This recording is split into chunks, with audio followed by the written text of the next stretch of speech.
12-year-old laughs at judge after killing stepfather, then gets life, sentence without parole. 12 years old, feet swinging under the chair, and laughing in a judge's face after ending a man's life. This wasn't nervous laughter. This wasn't confusion.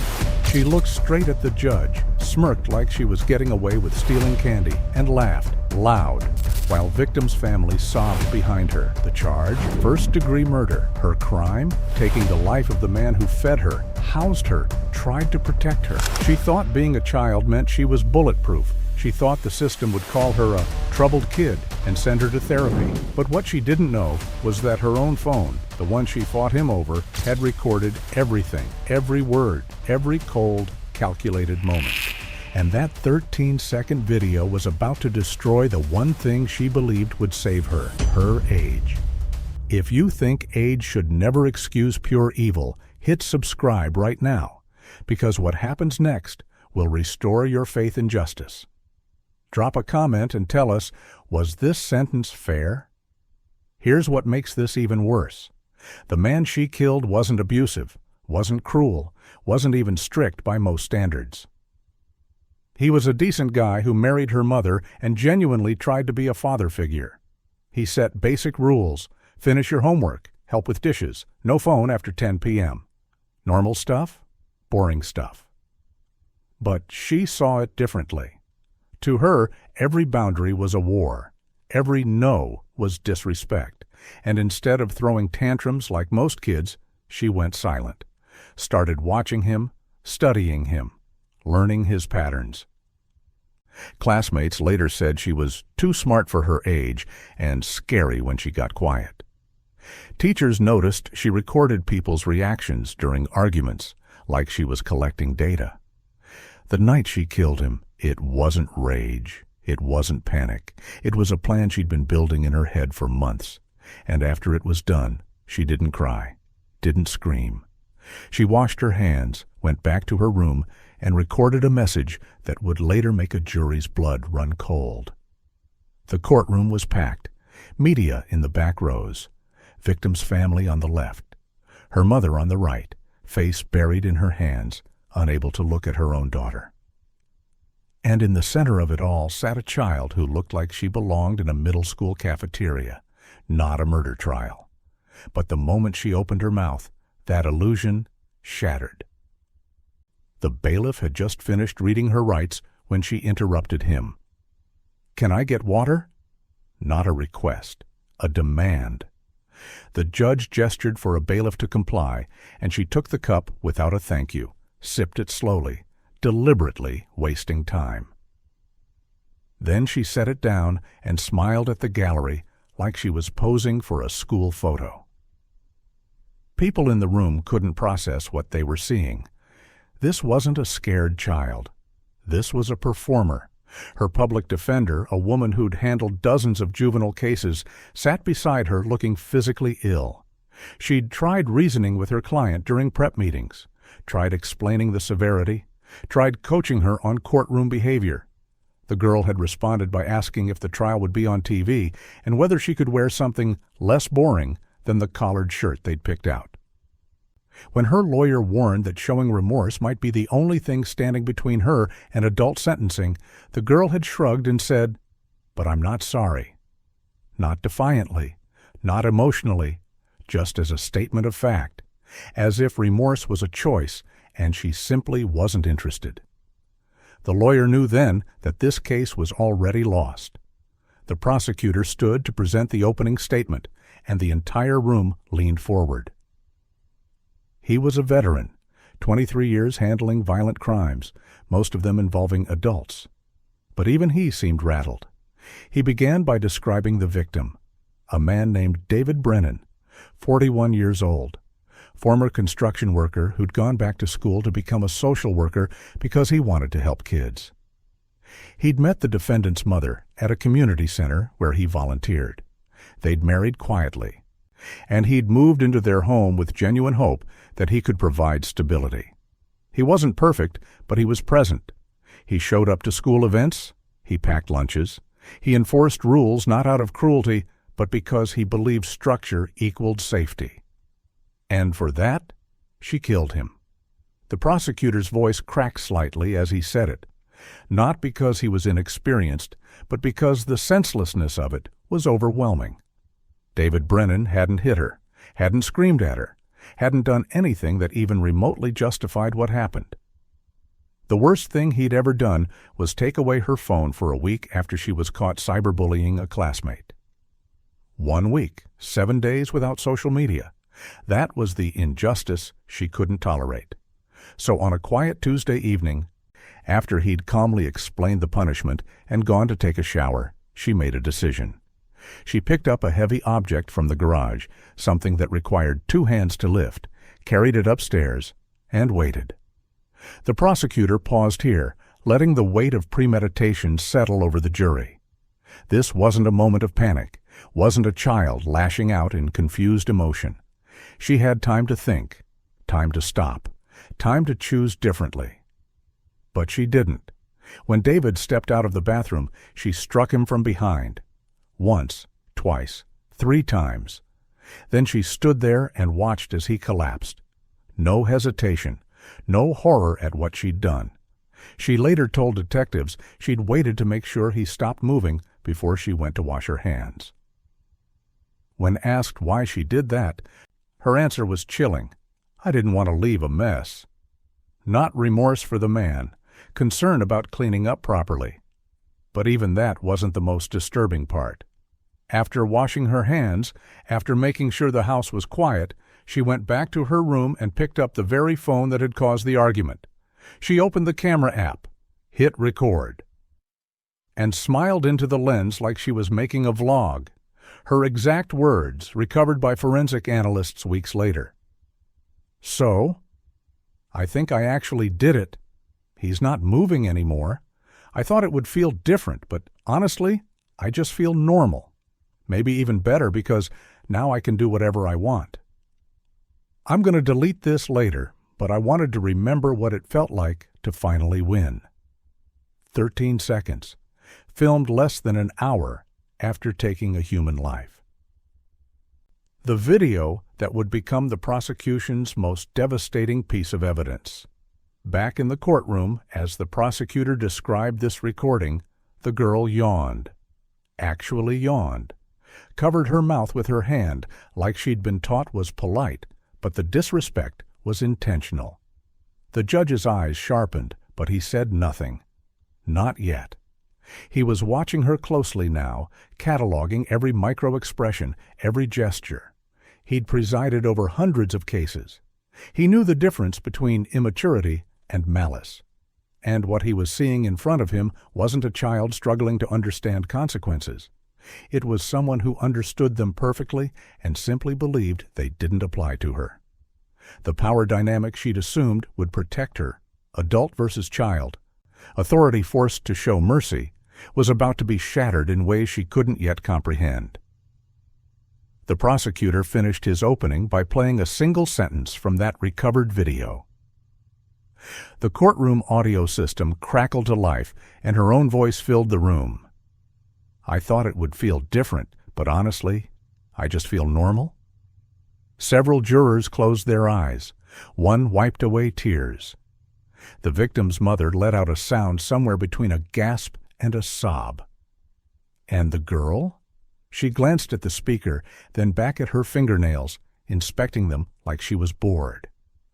The prosecutor turned to face her directly and said, "The defendant wants you to believe she's just a child who made a mistake, but children don't record victory speeches after ending a life."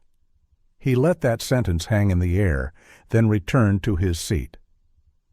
The silence that followed was suffocating. The judge cleared his throat and looked down at the girl. "Do you understand the charges being brought against you?" She tilted her head, smiled slightly, and said, "Yeah, but I still think this whole thing is kind of dramatic." The courtroom erupted, gasps, shouts. The bailiff called for order. Her own lawyer grabbed her arm and whispered something urgent, but the girl just shrugged her off. The judge raised his gavel, brought it down once, sharp and final, and the room fell silent again.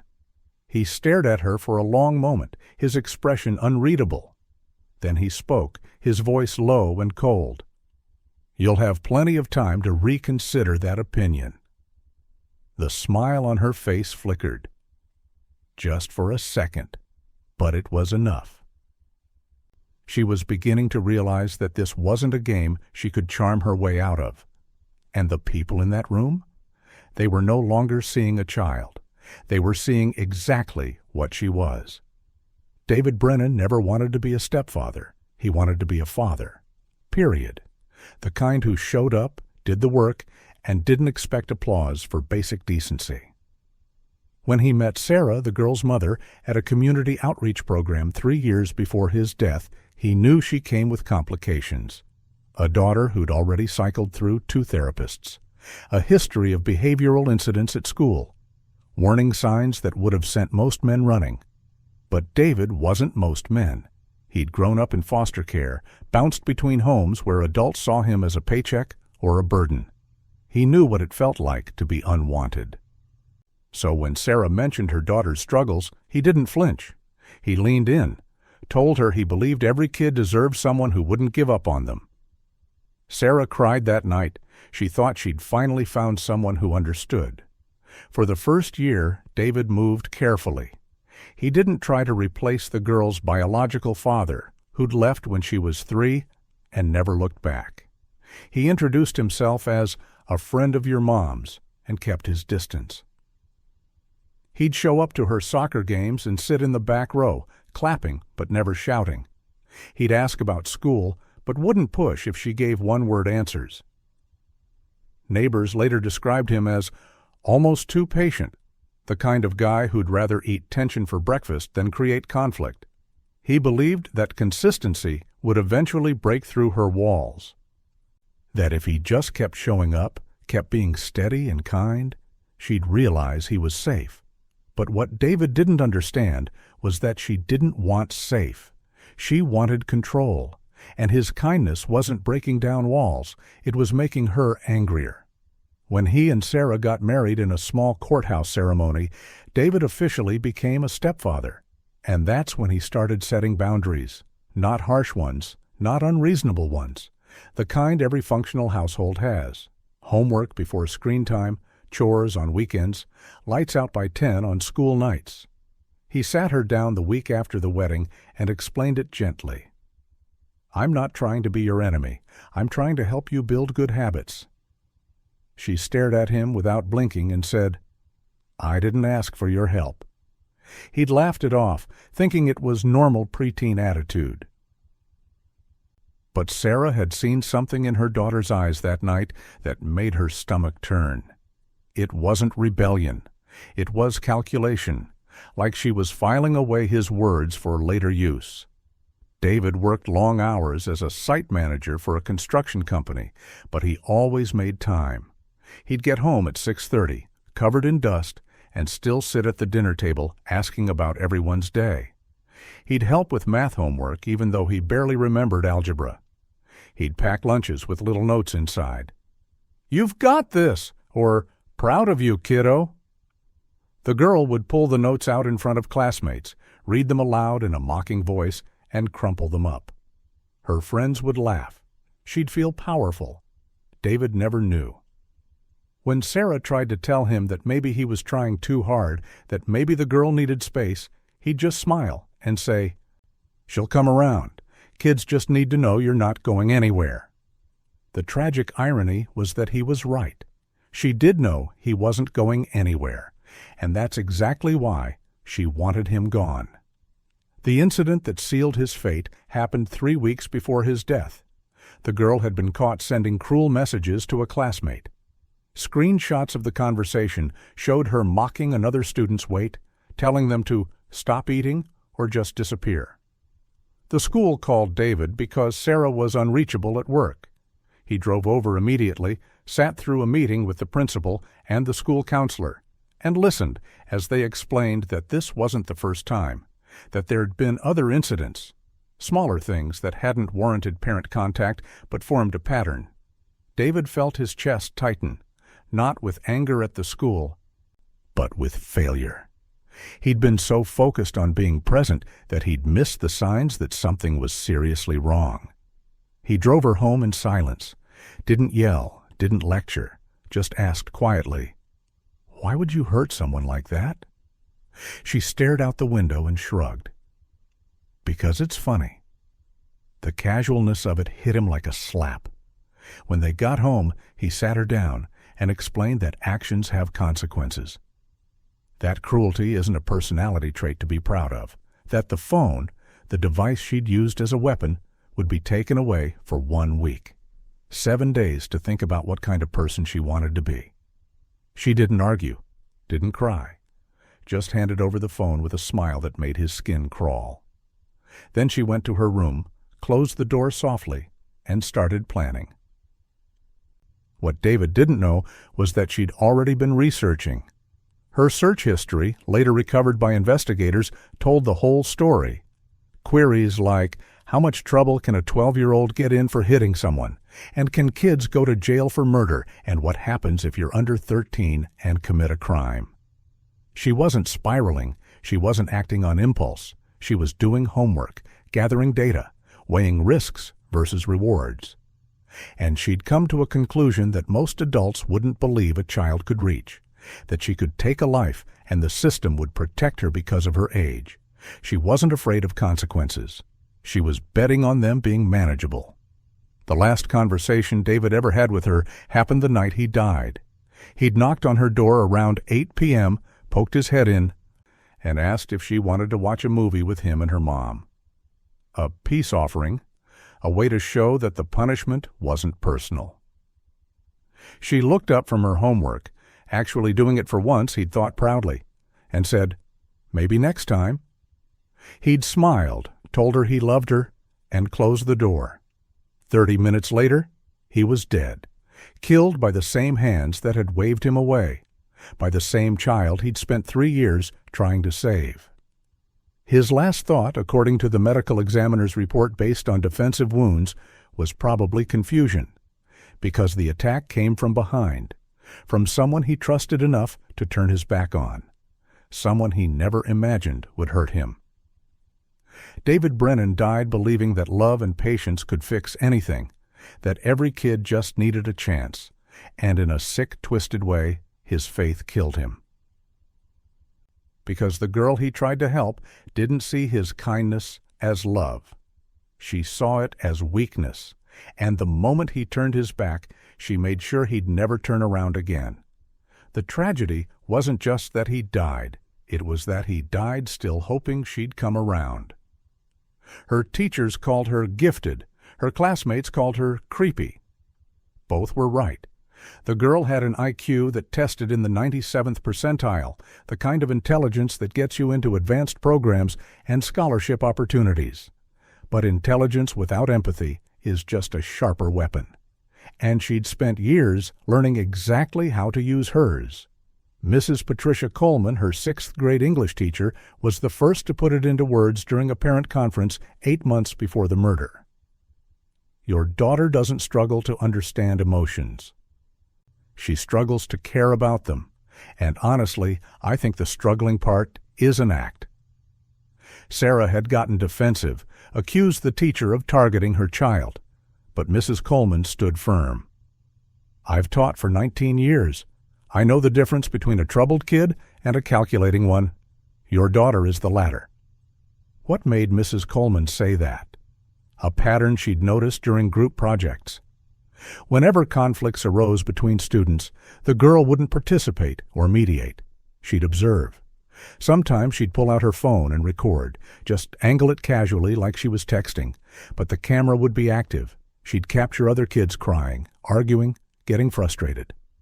Then later, during lunch or recess, she'd watch the footage back, not to reflect or learn, just to watch reactions on repeat.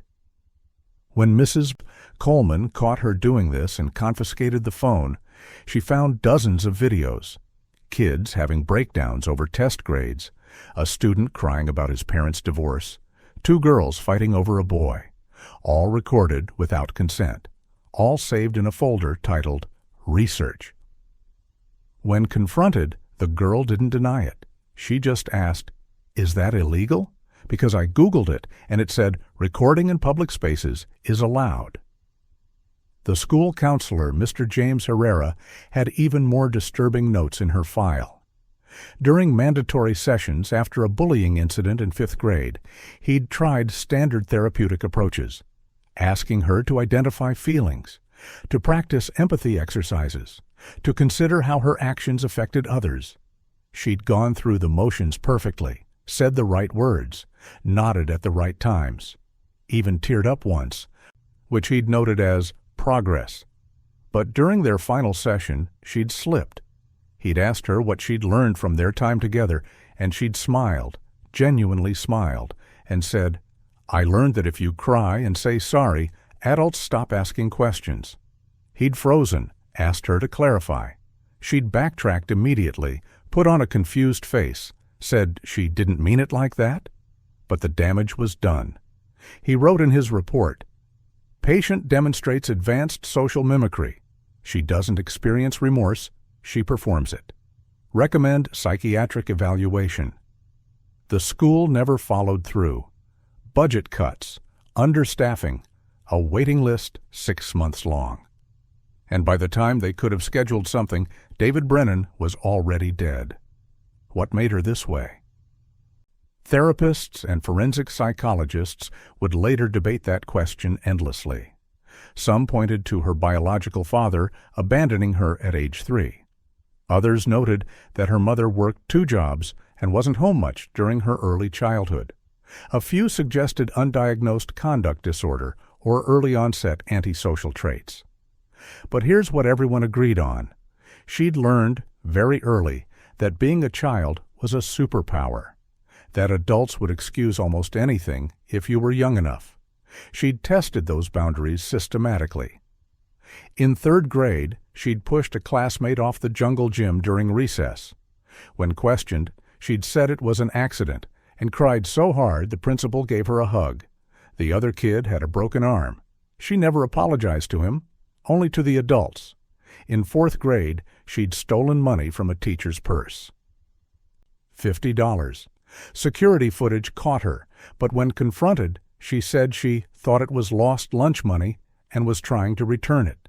They believed her, gave her a warning. She kept the cash. By the time she was 12, she'd perfected the system. She knew exactly how much she could get away with before adults stopped making excuses. She knew that tears worked better than anger, that confusion worked better than defiance. That saying, "I didn't know it would hurt them," was a magic phrase that erased accountability. She studied consequences the way other kids studied multiplication tables. She tested variables, recorded results, adjusted her approach. And the most terrifying part? She was good at it. Adults wanted to believe children were innocent, wanted to see the best in them. She weaponized that desire. Every time a teacher, counselor, or administrator gave her the benefit of the doubt, she filed it away as proof that the system was a game. And she knew how to win. Her classmates saw through it, though. Kids always do. They noticed that her tears only came when adults were watching, that her apologies sounded rehearsed, that she'd smile the moment authority figures turned their backs. One former friend, interviewed after the arrest, said it perfectly. She wasn't mean in an obvious way. She was mean in a way where if you told on her, you'd look like the bully. She'd act all innocent and confused, and teachers would tell you to be nicer to her. It was like she'd hacked the rules. Another classmate described being on the receiving end of her cruelty. She told me my mom probably wished I was never born. When I cried, she recorded it. Then she showed the video to other kids and said I was being dramatic for attention. When the teacher asked what happened, she said she was just trying to cheer me up and didn't understand why I was upset. The teacher actually made me apologize to her. But her most disturbing habit was the documentation. She didn't just record conflicts, she recorded herself after them. Investigators would later find hundreds of voice memos on her phone, entries like a diary except clinical, detached. Today I told Kayla her art project was ugly. She cried for 15 minutes. I apologized to the teacher and said I didn't realize it would hurt her feelings. Got out of trouble. Kayla still won't talk to me. But that's fine because now other people think she's too sensitive. Another entry. Pushed Marcus in the hallway and he dropped his science project. I said it was crowded and I tripped. He told the principal I did it on purpose. They asked me and I cried. Principal told Marcus to be more careful and said accidents happen. I'm not getting detention. Marcus is mad, but who cares? These weren't confessions. They were field notes. She was running experiments on human behavior and logging the results. The school counselor's final note in her file, written 2 weeks before David's murder, haunts everyone who reads it. This student has learned to perform innocence so convincingly that even trained professionals struggle to see past it. She doesn't feel guilt. She mimics it. She doesn't fear consequences. She studies them. If intervention doesn't happen soon, I fear we're not dealing with a child who might hurt someone. We're dealing with a child who's already decided she can. He'd tried to schedule an emergency meeting with her mother. Sarah canceled twice due to work. The third time, he left a voicemail saying it was urgent. She never called back, and 2 weeks later, David Brennan was dead. The counselor would spend years wondering if one returned phone call could have changed everything. But deep down, he knew the truth.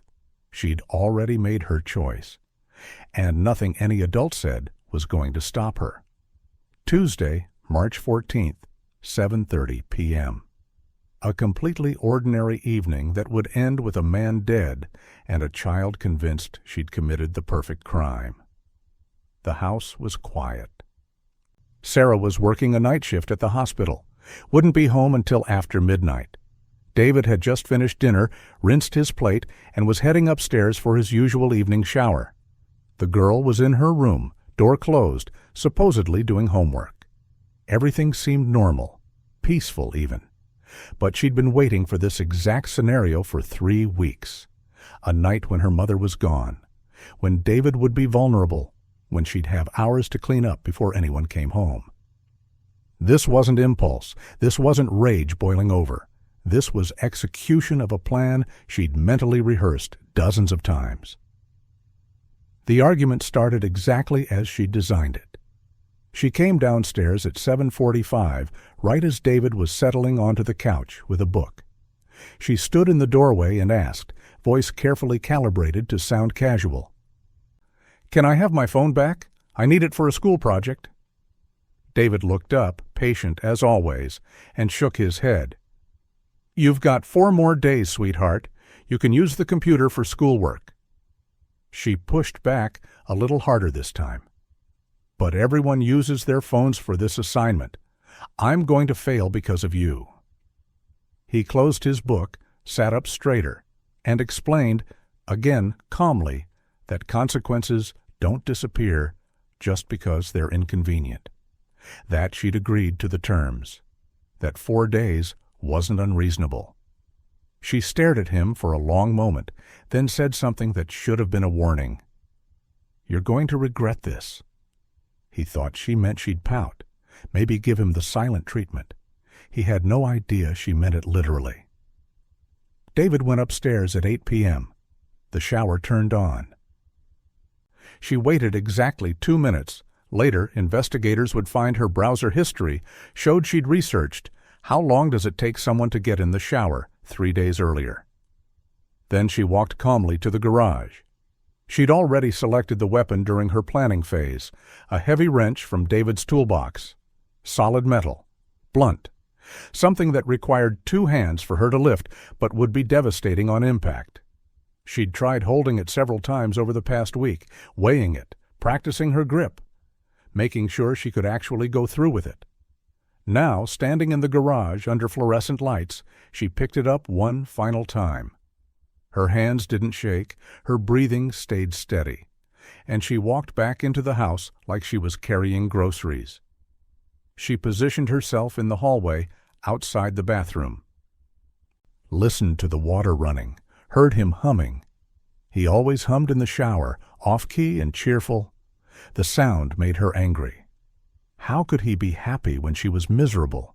How could he act like taking her phone was no big deal? The rage she felt wasn't hot or chaotic. It was cold, focused. She checked the time on the hallway clock. 8:07. Her mother wouldn't be home for 4 more hours. Plenty of time. The shower shut off. She heard him moving around, drying off. The bathroom door opened. David stepped out wearing a t-shirt and sweatpants, towel around his neck, completely relaxed. He saw her standing there and smiled. "Hey, kiddo, you need the bathroom?" Those were his last words. She swung the wrench before he could process what was happening. The attack was brief but brutal. She hit him from the side. The medical examiner would later note that the first impact alone was likely enough to incapacitate him. But she didn't stop. Couldn't stop, she'd later claim, though evidence suggested otherwise. She struck him 3 more times, methodical, precise, making sure there was no chance he'd get back up. When he finally collapsed, she stepped back and watched, not in horror, in observation. She wanted to see if he'd move, if he'd make noise, if she'd actually done what she'd set out to do. Later, she'd tell detectives she stood there for maybe 5 minutes, just watching his chest to see if it was still rising. When she was satisfied that he wasn't breathing anymore, she set the wrench down carefully on the bathroom counter and went to wash her hands. The bathroom sink ran for 11 minutes. Investigators determined this from water usage records cross-referenced with the timeline. 11 minutes of washing her hands over and over, watching pink-tinted water spiral down the drain. But she wasn't panicking, wasn't scrubbing frantically to erase evidence. Security footage from a neighbor's camera later showed her shadow moving calmly past the bathroom window. Methodical. She was cleaning up the way someone cleans up after cooking. A necessary final step. When her hands were clean, she dried them on a towel, stepped over David's body without looking at it again, and walked to her room. She changed her clothes, put the ones she'd been wearing in a plastic bag, which she'd later hide in the back of her closet. Then she sat on her bed, picked up her confiscated phone from where she'd hidden it in her room, and opened the camera. The video she recorded was 13 seconds long, but every frame of it radiated sociopathic calm. She wasn't crying, wasn't shaking. Her voice was steady, almost cheerful. "So I think I actually did it. He's not moving anymore. I thought it would feel different, but honestly, I just feel normal. Maybe even better because now I can do whatever I want without him telling me what to do. He shouldn't have touched my stuff. I'm going to delete this later, but I wanted to remember what it felt like to finally win." She smiled into the camera. Actually smiled. Then she stopped recording, titled the file "Victory," and went downstairs to make herself a snack. She ate chips on the couch watching TV while David's body lay cooling upstairs. When her mother came home at 12:30 and asked where David was, the girl shrugged and said, "I think he went to bed early." Sarah believed her, went upstairs, and started screaming 30 seconds later. The girl's reaction to her mother's screams told investigators everything they needed to know. She didn't run upstairs, didn't ask what was wrong. She stayed on the couch, turned down the TV volume, and waited. When police arrived and asked her what happened, she said, "I was in my room doing homework. I didn't hear anything." Calm, rehearsed, perfect. She'd practiced that line in the mirror, and when the detective asked if she had any idea who might have hurt David, she tilted her head and said, "Maybe it was a burglar?" But her eyes gave her away, not fear, not confusion, satisfaction, because in her mind, she'd won. She'd removed the obstacle, reclaimed her power. And she genuinely believed that being 12 years old meant no one could touch her. She had no idea that the phone in her pocket, the one she thought she'd been so careful with, was about to prove that even children can be monsters. Sarah's scream shattered the silence at 12:32 a.m. Not a movie scream, not theatrical. This was the sound of a human soul breaking in real time. Raw, animalistic, the kind of noise that makes neighbors bolt upright in bed and reach for their phones. She'd walked into the bathroom expecting to find her husband asleep, maybe reading in bed. Instead, she found him on the floor, eyes open but unseeing, blood pooled beneath his head, skin already losing its warmth.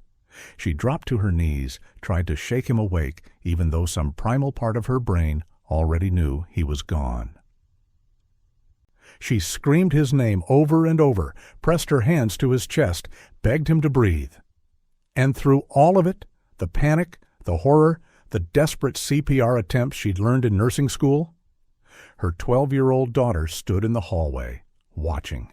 Not crying, not calling for help, just watching. Sarah didn't notice her at first. She was too focused on David, on the impossible reality that the man she'd kissed goodbye 8 hours earlier was now a body. But when she finally looked up, gasping for air between sobs, she saw her daughter framed in the doorway, standing perfectly still, face blank. And the thing that would haunt Sarah for the rest of her life wasn't what her daughter did in that moment. It was what she didn't do. No shock, no tears, no instinct to run to her mother or away from the horror. She just stood there, head tilted slightly, observing the scene like she was watching a documentary. Sarah choked out, "Call 911, now!" And her daughter blinked slowly, nodded, and walked away without urgency. No running, no panic, just casual compliance, like she'd been asked to take out the trash. The 911 call lasted 4 minutes and 22 seconds. Dispatchers later described it as unsettling. The girl's voice was flat, almost bored. "My mom needs an ambulance. I think my stepdad is dead." The operator asked what happened. "I don't know. My mom just started screaming." Asked where she was when it happened. "In my room." Asked if she saw anyone leave the house. "No." Every answer clipped, efficient, no emotion. The operator tried to walk her through CPR instructions to relay to her mother, but the girl interrupted. "She's a nurse. She already knows how." Then in the background, Sarah's voice, desperate, broken, shouting, "Tell them to hurry, please." And the girl calmly into the phone. "She says to hurry," like she was ordering pizza. The operator noted in her report, "Caller displayed no distress, sounded annoyed by questions. Possible shock, but instincts suggest otherwise." First responders arrived 6 minutes later. Paramedics rushed upstairs while 2 police officers stayed with the girl in the living room. She sat on the couch exactly where she'd been when her mother came home, TV still on, bag of chips beside her. Officer Marcus Chen, a veteran with 12 years on the force, tried to comfort her, put a hand on her shoulder, told her everything would be okay, asked if she needed anything. She shrugged off his hand and said, "Can I finish watching my show?" He thought he'd misheard, asked her to repeat herself. She gestured at the TV, irritated now. "My show. I was in the middle of an episode." He looked at his partner, Officer Linda Ramirez, and saw his own confusion reflected back. This wasn't shock. Shock looked like silence, trembling, dissociation. This was indifference. Officer Ramirez sat down across from the girl and asked gently, "Sweetheart, do you understand what's happening right now?" The girl rolled her eyes, actually rolled her eyes, and said, "Obviously, David's dead. But I didn't see anything, so I don't know why I have to sit here." Upstairs, the scene was even worse. Paramedics confirmed what Sarah already knew. David Brennan was gone. Time of death estimated between 8 and 9 p.m., meaning he'd been lying there for over 4 hours while his stepdaughter watched television 1 floor below. The lead EMT, a woman named Jessica Torres, who'd seen her share of trauma, noticed something immediately. The positioning of the body, the location of the wounds, the lack of defensive injuries on the hands. This wasn't a fall, Wasn't an accident. This was an assault. She quietly radioed for detectives and a crime scene unit, then went to check on Sarah, who was sitting against the hallway wall, catatonic with grief. As Jessica knelt beside her, she heard footsteps on the stairs. The daughter, coming up to see what was taking so long. Jessica instinctively moved to block her view of the bathroom, but the girl craned her neck around her, stared directly at David's body, and asked, "Is he actually dead? Like, you're sure?" The question hung in the air like poison. Jessica felt her stomach turn. She'd worked pediatric trauma. She'd seen kids react to death in 1,000 different ways. But she'd never heard a child ask for confirmation with that tone. Not scared, not sad, curious, like she was checking if a science experiment had worked. Jessica didn't answer, just gently guided the girl back downstairs, but the words echoed in her head. When detectives arrived 20 minutes later, it was the first thing she reported. The kid asked if he was actually dead, not "Is he going to be okay?" or "Can you save him?" She wanted confirmation that he was gone, and when I wouldn't let her see the body, she seemed frustrated, not relieved. Detective Sarah Mendoza wrote that in her notes, underlined it twice, and added, "Possible suspect. Age irrelevant." By 2 a.m., the house was swarming with investigators. Crime scene techs photographing every angle. The medical examiner carefully documenting wounds. Detectives interviewing Sarah, who could barely form sentences between sobs.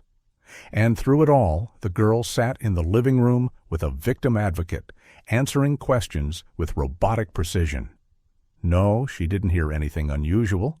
No, she didn't see anyone enter or leave. No, she didn't know who would want to hurt David. But Detective Mendoza noticed something that made her pulse quicken. The girl's right hand kept going to her pocket, fidgeting with something, checking it. When asked what she was holding, the girl's eyes flashed with something that looked like panic, the first real emotion she'd shown all night. "Just my phone," she said quickly. Too quickly. Detective Mendoza held out her hand. "I'll need to see that." And for the first time since police arrived, the girl looked genuinely scared, because she'd just realized her perfect plan had one fatal flaw. She'd forgotten to delete the video. The phone became the center of gravity in that living room. Every eye locked on it. The girl clutched it tighter, pulled it closer to her chest like a child protecting a favorite toy. "It's mine," she said, voice rising. "You can't just take my stuff." Detective Mendoza didn't blink, didn't argue, just kept her hand extended and said, "This is a crime scene. Everything is evidence. I need the phone. Now." The standoff lasted maybe 10 seconds, but it felt longer. The girl's brain was clearly working overtime, calculating options, weighing outcomes.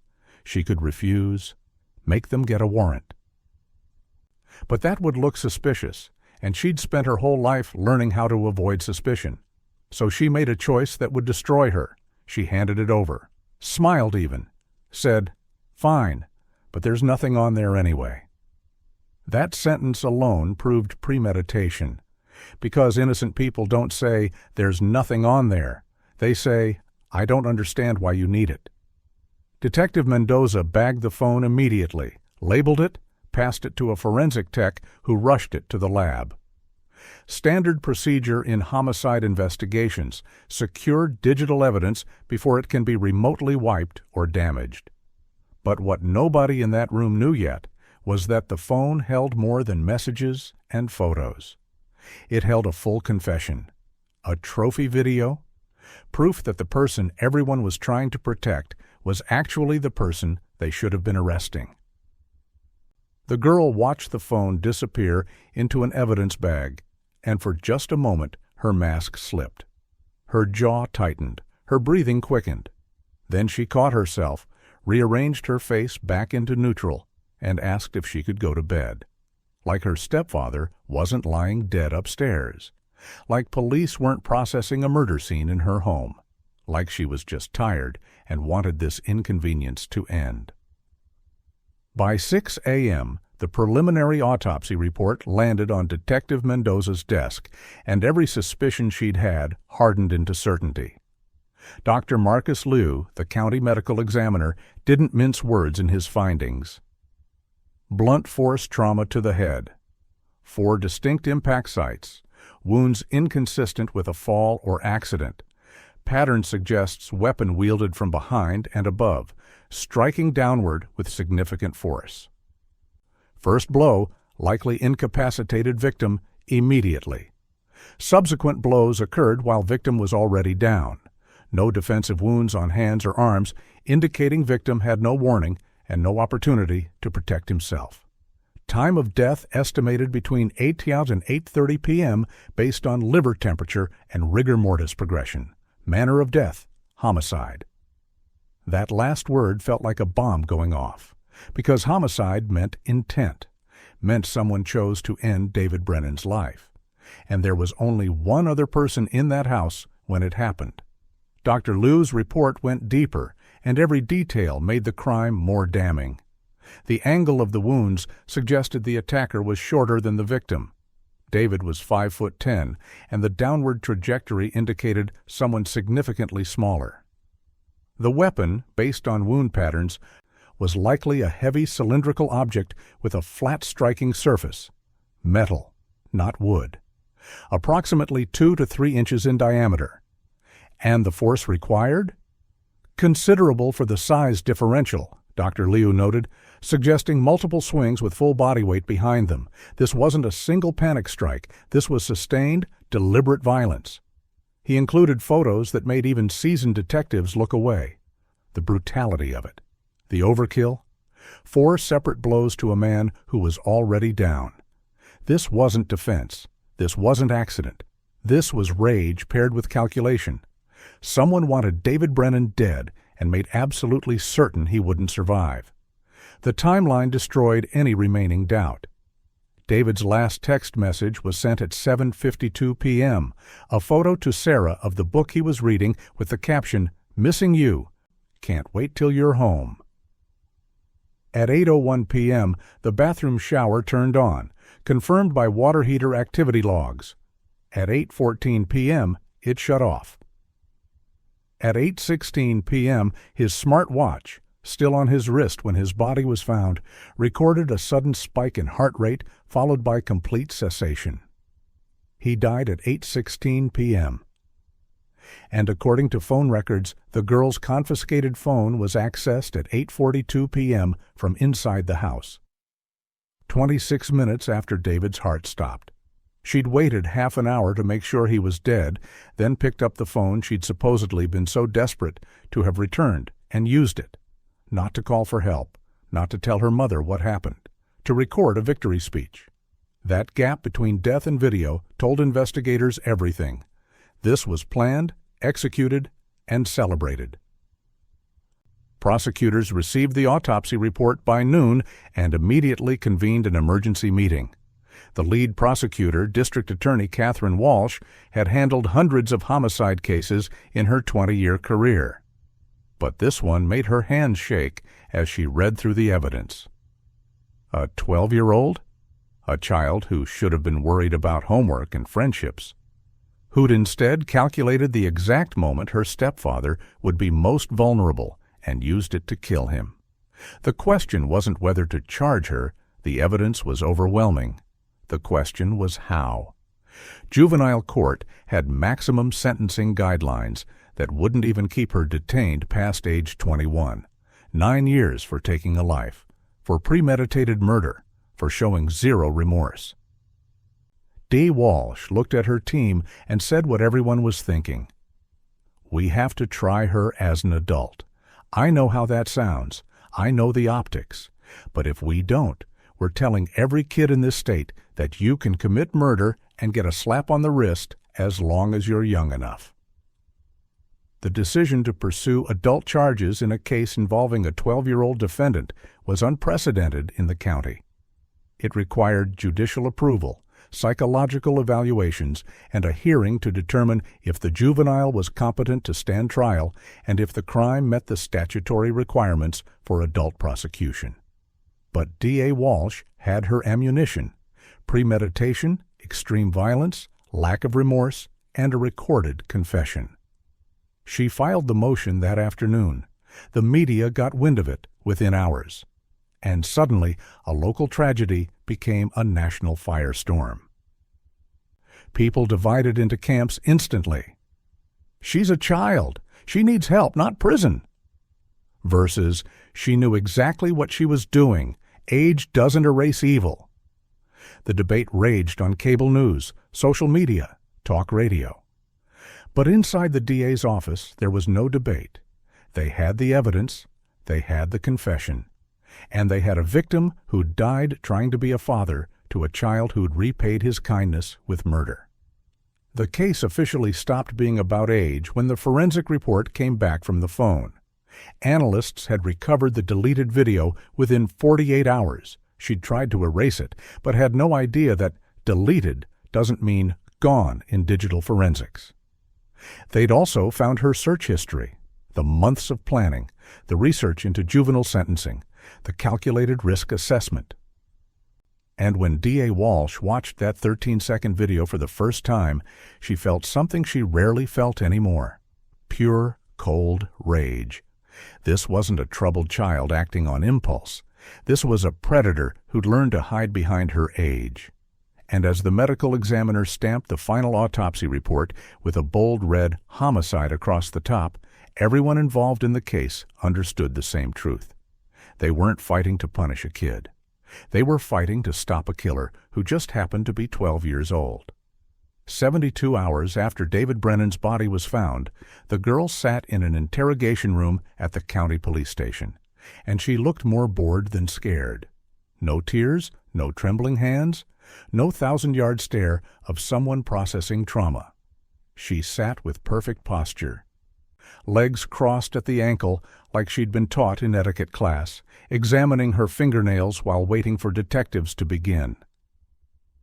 The room was deliberately uncomfortable: hard chairs, fluorescent lights, one-way mirror reflecting her own image back at her. Standard intimidation setup designed to make suspects crack. But she didn't even seem to notice. When Detective Mendoza and her partner, Detective James Rivera, finally entered with folders full of evidence, the girl looked up and smiled. Not nervously, genuinely, like she was greeting teachers on the first day of school. Detective Rivera, who'd been doing this job for 16 years, felt his skin crawl. He'd seen hardened criminals with more visible anxiety than this child. Detective Mendoza sat down across from her, opened her folder slowly, and began with the standard introduction. Explained that she wasn't under arrest yet, that this was voluntary, that she could leave any time. Before Mendoza could even finish the sentence, the girl interrupted, "I want a lawyer." Not a question, not a scared request. A calm, practiced statement delivered with complete confidence. Both detectives stopped cold. 12-year-olds don't typically note a lawyer up immediately, don't usually understand their rights well enough to invoke them before questions even start. This wasn't something she'd learned from TV. This was something she'd researched, planned for. Detective Mendoza nodded slowly and said, "That's your right. We'll get a public defender assigned." And the girl cut her off again. "I already told my mom who I want. She's calling them now."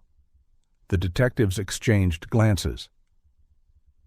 This kid had a lawyer on speed dial before she'd even been brought in for questioning. That level of preparation screamed guilt louder than any confession could. But here's the thing about juvenile interrogations: even with a lawyer present, detectives can still talk, still observe, still build rapport. So they waited. The girl's attorney arrived 40 minutes later, a sharp woman named Rebecca Torres who specialized in juvenile defense and looked deeply uncomfortable the moment she saw her client's face, because the girl wasn't displaying fear or relief at her lawyer's arrival. She looked annoyed, like this whole process was a waste of her time. Attorney Torres sat down, whispered something about not answering anything, and the girl nodded impatiently.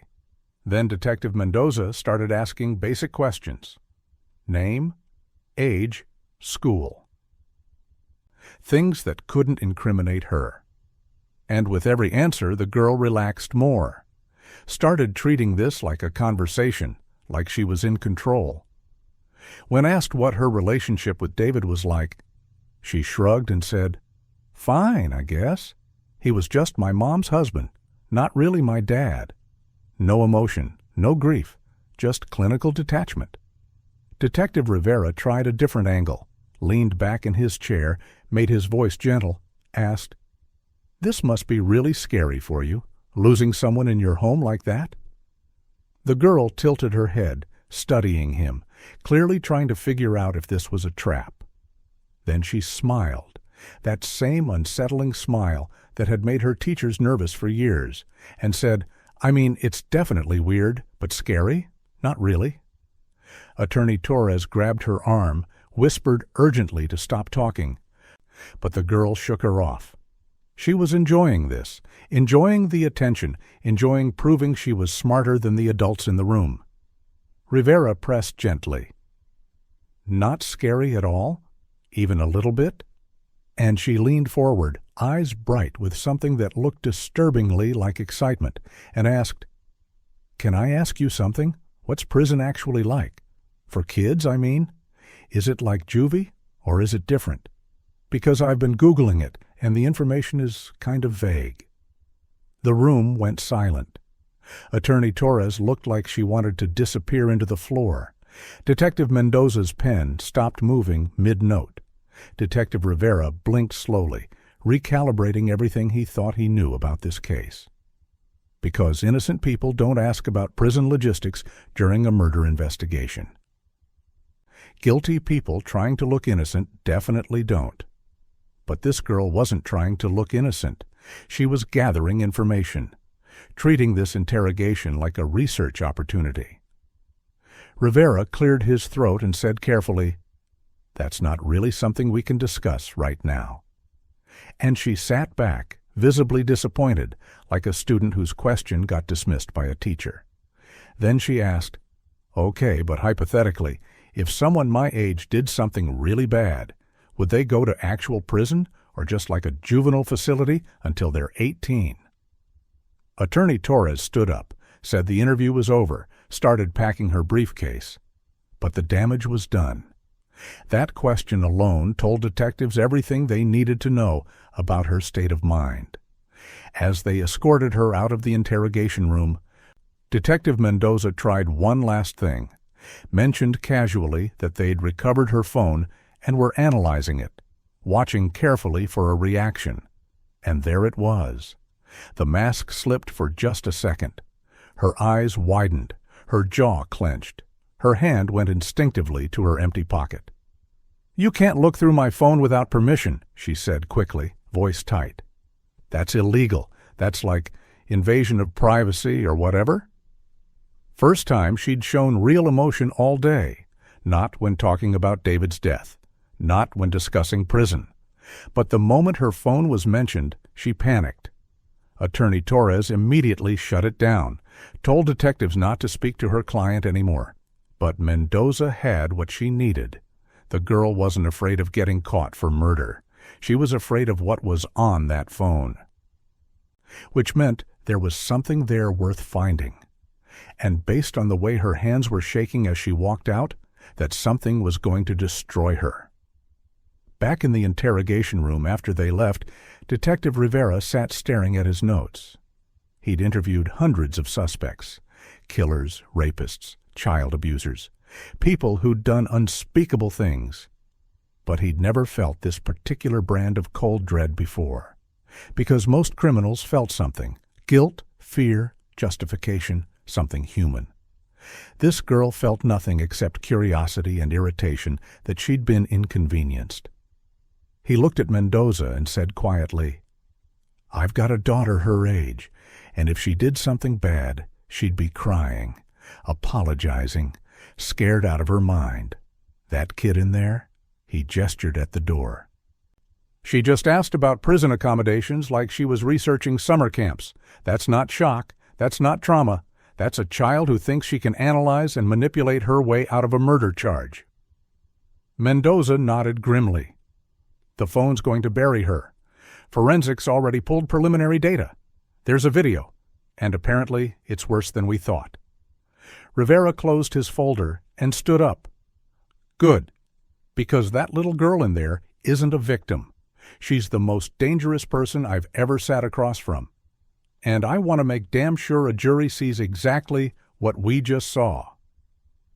The red light on the interrogation camera blinked steadily in the empty room, recording silence. But the truth had already been captured. Every smile, every calculated question, every moment that proved this wasn't a child in crisis. This was a predator caught red-handed, still convinced she was the smartest person in the room. The phone arrived at the county's digital forensics lab at 9 a.m. on Thursday, 3 days after the murder. Lead analyst Marcus Chen handled it like a live bomb, which, in a legal sense, it was. Everything depended on what they found, or more accurately, what they could recover. Because the preliminary scan had already revealed something damning. Massive file deletion activity, time-stamped at 1:47 a.m. on the night of the murder. Right after police arrived. Right after the girl realized her phone might become evidence. She'd sat in that living room, playing the role of confused victim, while secretly mass-deleting files she thought would incriminate her. But here's what she didn't understand about digital forensics. Deletion is just an illusion. Data doesn't disappear, it just hides. And Marcus Chen was very, very good at finding what people tried to hide. The first recovered file made Chen sit back in his chair and call his supervisor immediately. It was a video, 13 seconds long, filmed at 8:42 p.m. on the night David died, exactly 26 minutes after his estimated time of death. The girl's face filled the frame, illuminated by her bedroom lamp, smiling like she just won a game.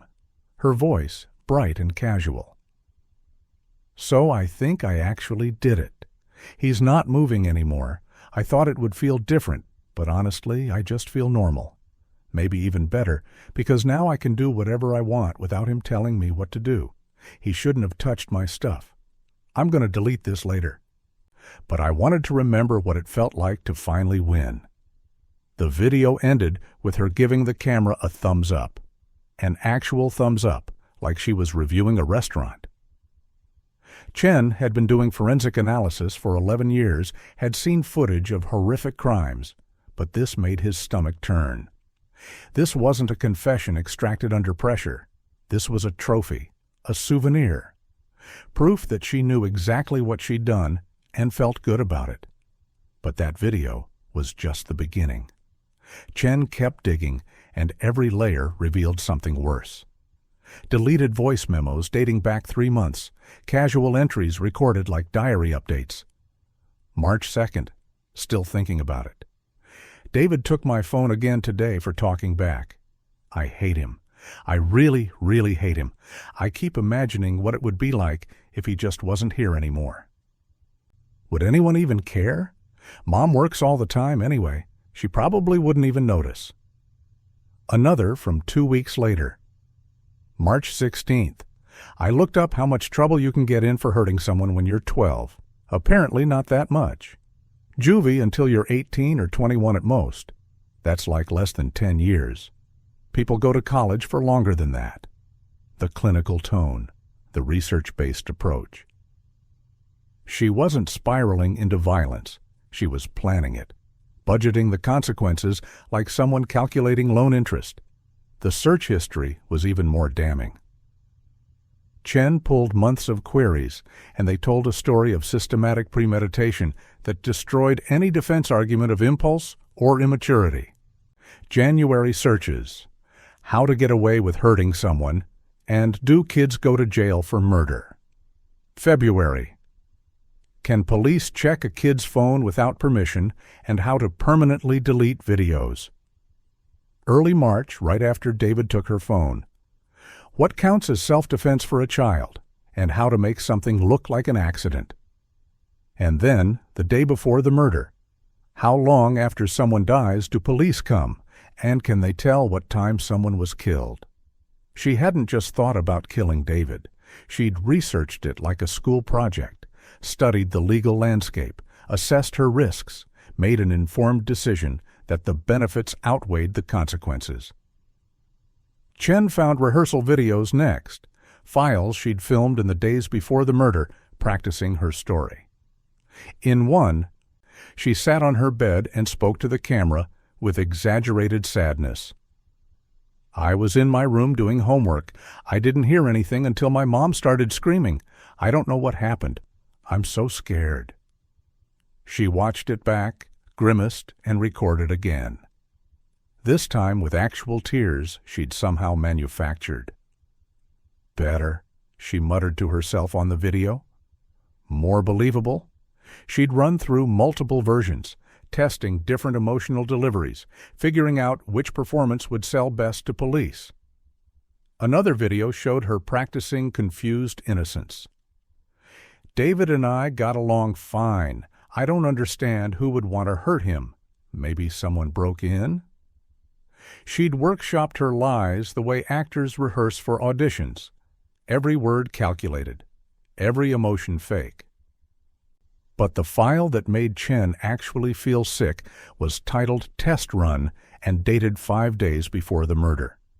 It was 42 seconds of her in the garage, holding the wrench that would later kill David.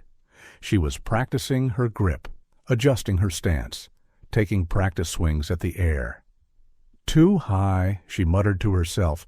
"He's taller, so I need to aim down more." She repositioned, swung again.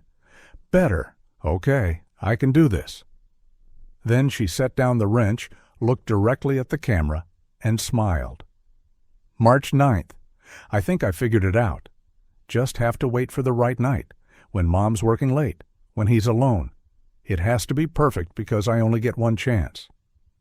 The video ended with her walking away, humming to herself. Happy, excited even, like she was planning a birthday party, not a murder. Chen compiled everything: videos, voice memos, search history, deleted messages, into a comprehensive report that landed on D.A. Walsh's desk by Friday afternoon. She read through it with her entire prosecution team, and the room fell silent. This wasn't a case anymore. This was a slam dunk. The defense could argue childhood trauma, could claim diminished capacity, could beg for mercy based on age. But none of that mattered when you had the defendant's own voice saying, "I think I actually did it, and I only get one chance." Her attorney, Rebecca Torres, filed an emergency motion to suppress all phone evidence, arguing illegal search and seizure, violation of privacy rights, coercion of a minor.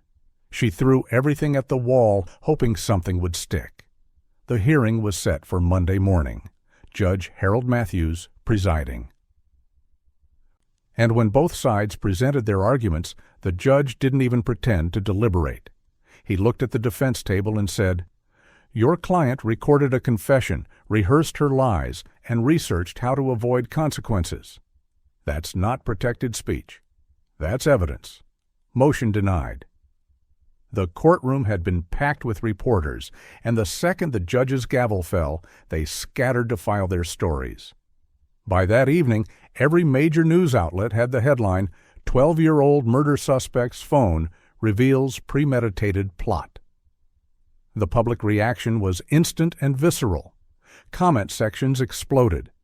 People who'd initially defended her, argued for rehabilitation over punishment, suddenly went quiet. Because you can excuse a lot in the name of youth. But you can't excuse, "I wanted to remember what it felt like to finally win," spoken over your stepfather's still warm body.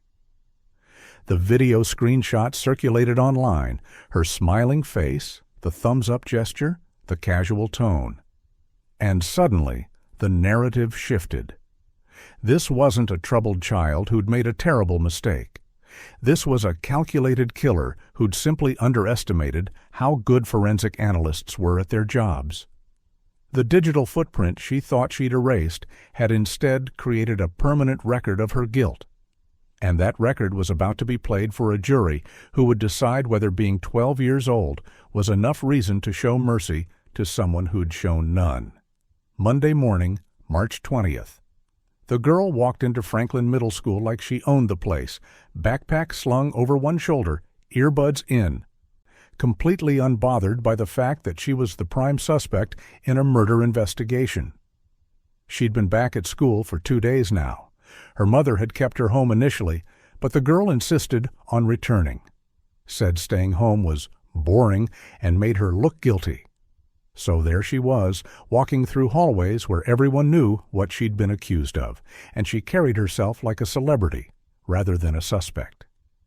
Kids whispered as she passed, teachers stared, but she didn't flinch, didn't hide. She walked to her locker, grabbed her books, and headed to first period like this was just another Monday. What she didn't know was that Detective Mendoza and 2 uniformed officers were already in the principal's office, waiting for the exact right moment to make the arrest public. Deliberate, visible, a message. The decision to arrest her at school instead of at home had been strategic. D.A. Walsh wanted everyone to see this, wanted her classmates, the kids she'd manipulated and recorded and tortured for years, to witness the moment her immunity expired, wanted the media coverage that would inevitably follow.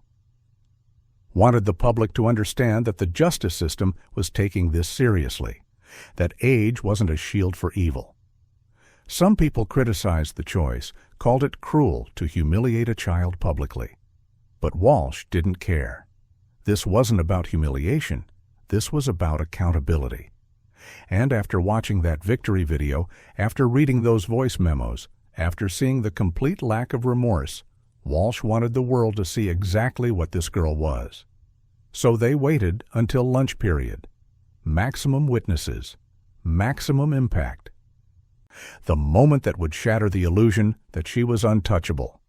The cafeteria was chaos as usual. 400 kids packed into a space designed for 300, lunch trays clattering, conversations echoing off tile floors, teachers patrolling the perimeter, trying to maintain some semblance of order. The girl sat at her usual table with 3 other kids who looked uncomfortable being near her, but too scared to tell her to leave. She was eating a slice of pizza, scrolling through her phone, not the one police had taken, but a backup her mother had given her, completely relaxed. She laughed at something on her screen, showed it to the girl next to her who fake smiled and nodded. This was her element. Social hierarchy she could control. Reactions she could manipulate. She had no idea that 200 feet away, detectives were getting final authorization from the principal and preparing to end her normal life forever. They entered the cafeteria at 12:17 p.m. 3 adults in professional clothing walking with purpose through a sea of middle schoolers. The room didn't go quiet immediately. Took a few seconds for kids to notice, to nudge their friends, to turn and stare. But when Detective Mendoza walked directly to the girl's table and said her full name clearly and loudly enough for surrounding tables to hear, the cafeteria fell into the kind of silence that only happens when something truly shocking is unfolding. The girl looked up from her phone, confused at first, then irritated when she recognized Mendoza. "Seriously? Here," she said, like the detective had interrupted her at an inconvenient time. Mendoza's expression didn't change. Stone-faced, professional. "Stand up, please. You're under arrest for the murder of David Brennan." And just like that, 400 kids collectively inhaled. The girl's face went through rapid changes, confusion, disbelief, anger, then something that almost looked like fear. Almost. She stood slowly, looked around at all the watching eyes, and her brain clearly scrambled for the right response. She settled on defiance. "You can't arrest me here. I'm 12. Don't you need my mom or something?" Detective Mendoza stepped closer, pulled out handcuffs, and began reciting Miranda rights in a clear, unwavering voice. "You have the right to remain silent. Anything you say can and will be used against you in a court of law." The girl's eyes widened when she saw the handcuffs. "Wait, those are real? You're actually going to handcuff me in front of everyone?" like she'd expected them to escort her out quietly, to protect her dignity, to preserve her image. But Mendoza had no interest in protecting anything except justice. The cuffs clicked into place, too large for her small wrists, sliding down slightly. And the visual was jarring. A child in handcuffs, metal against skin that had never known consequence. The cafeteria remained frozen. Some kids had phones out, recording. Others sat with mouths open, unable to process what they were seeing. A few were crying, not for her, but from the shock of witnessing something so surreal. Teachers stood paralyzed, unsure whether to intervene or let the process unfold. And the girl? She looked directly at her classmates, and instead of shame or fear, she smiled. Actually smiled. Then waved with her cuffed hands like she was boarding a bus for a field trip. "Guess I'm going to be famous now," she said loud enough for nearby tables to hear. Trying to control the narrative even while being arrested. Trying to spin this into something cool, something that would make her interesting rather than monstrous. But the looks on her classmates' faces told a different story. This wasn't admiration. This was horror. The girl who'd spent years manipulating them, recording them, tormenting them, was finally facing consequences.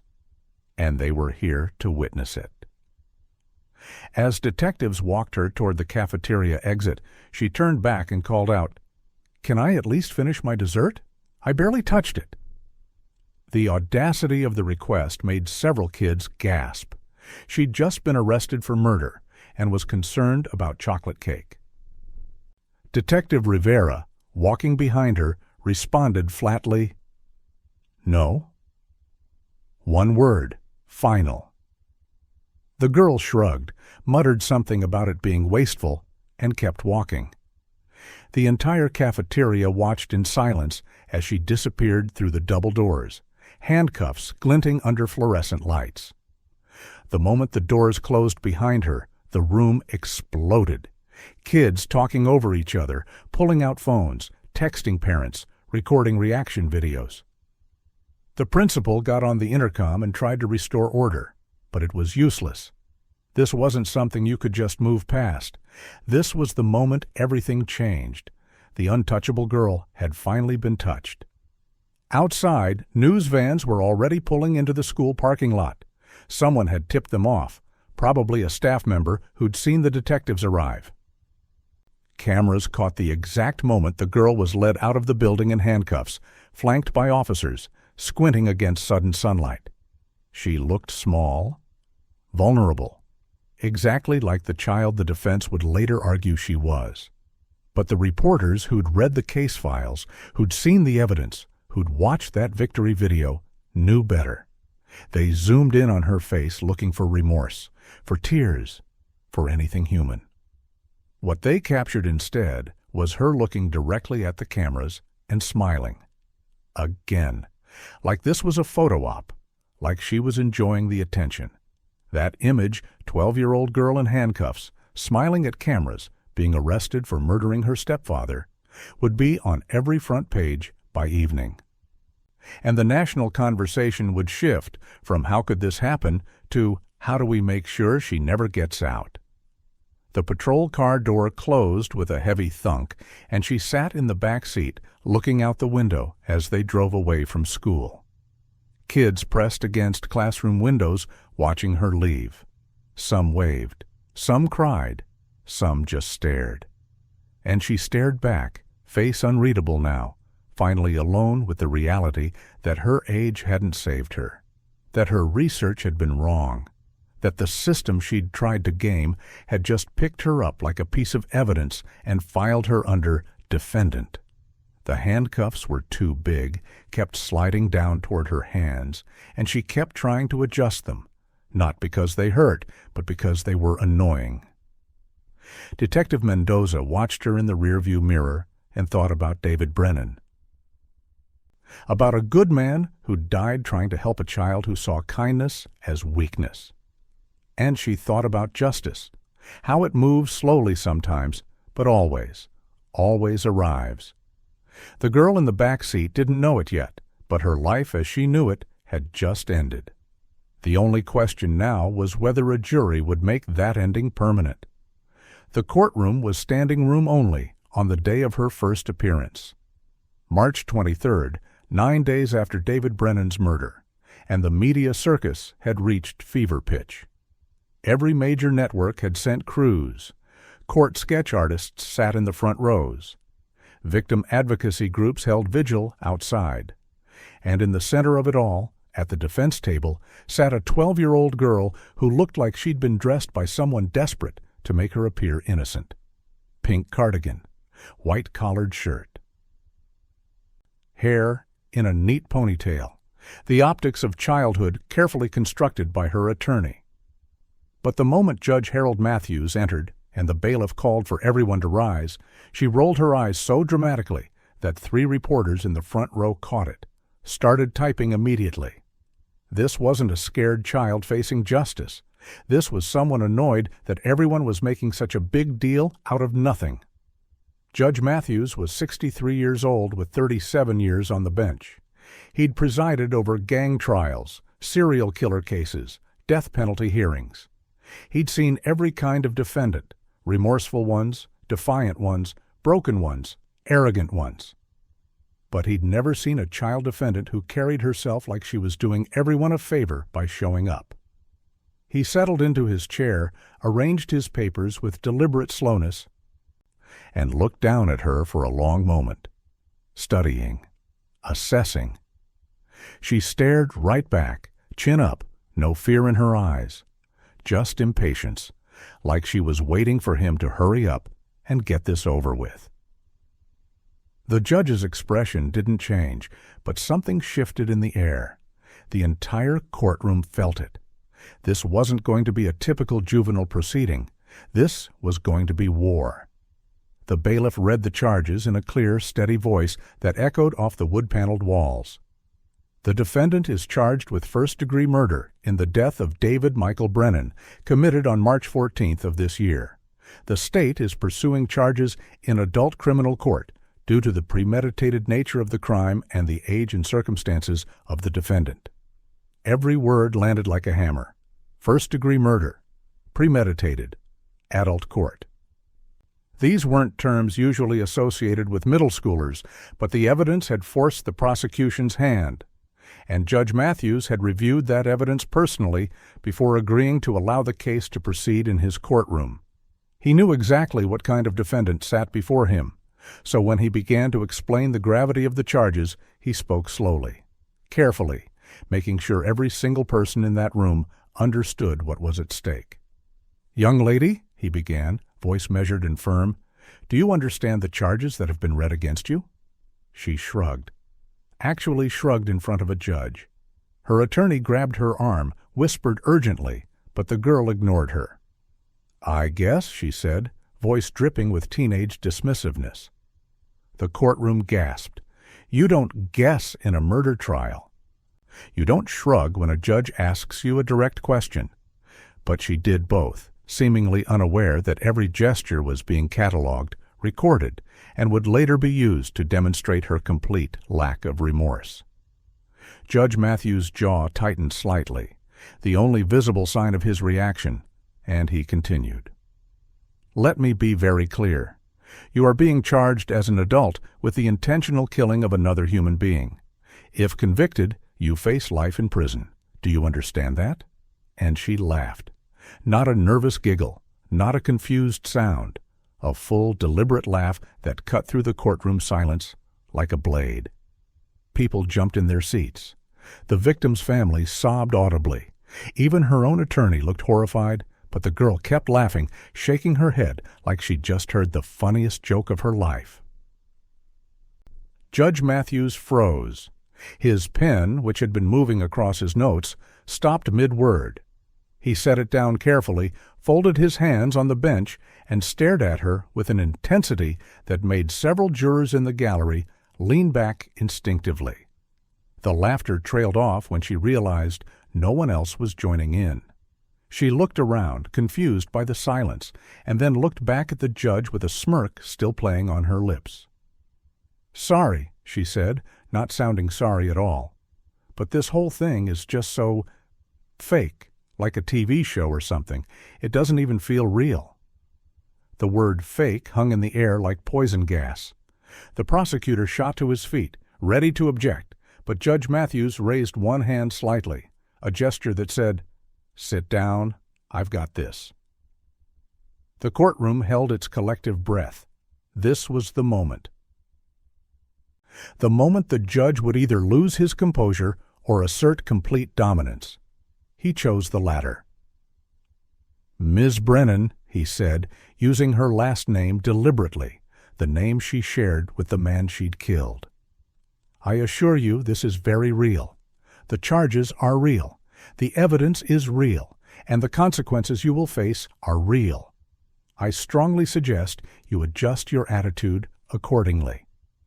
His voice was cold, clinical, the kind of tone that makes grown men reconsider their life choices. But she just stared at him, head tilted, and whispered something to her attorney that several nearby court reporters managed to catch. "He's just trying to scare me, but he can't actually do anything because I'm 12. Judge Matthews heard it. Everyone saw it on his face, the momentary flash of something that might have been anger or might have been disbelief. His pen remained motionless on his notepad, frozen mid-sentence, as if even his handwriting had been shocked into stillness. He took a slow breath, the kind that people take when they're counting to 10 internally, and then continued with the proceedings as if she hadn't just dismissed the entire judicial system as powerless. But everyone in that courtroom knew something had shifted. The kid gloves were off. The mercy she'd been banking on had just evaporated. Because Judge Matthews had seen exactly what the detective saw, what the forensic analyst saw, what the prosecutor saw, a child who'd learned to weaponize her age and genuinely believed the system would protect her no matter what she'd done. And in that moment, looking at her smirking face, he made a silent decision that would become clear during sentencing. This wasn't about punishing a child. This was about stopping a predator.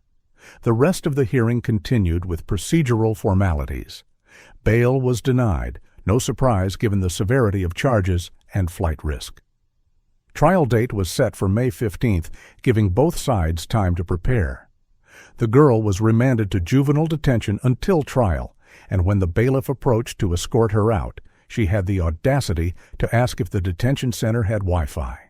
Out loud, in front of grieving family members, in front of a judge who was barely containing his fury. Her attorney looked like she wanted to sink through the floor.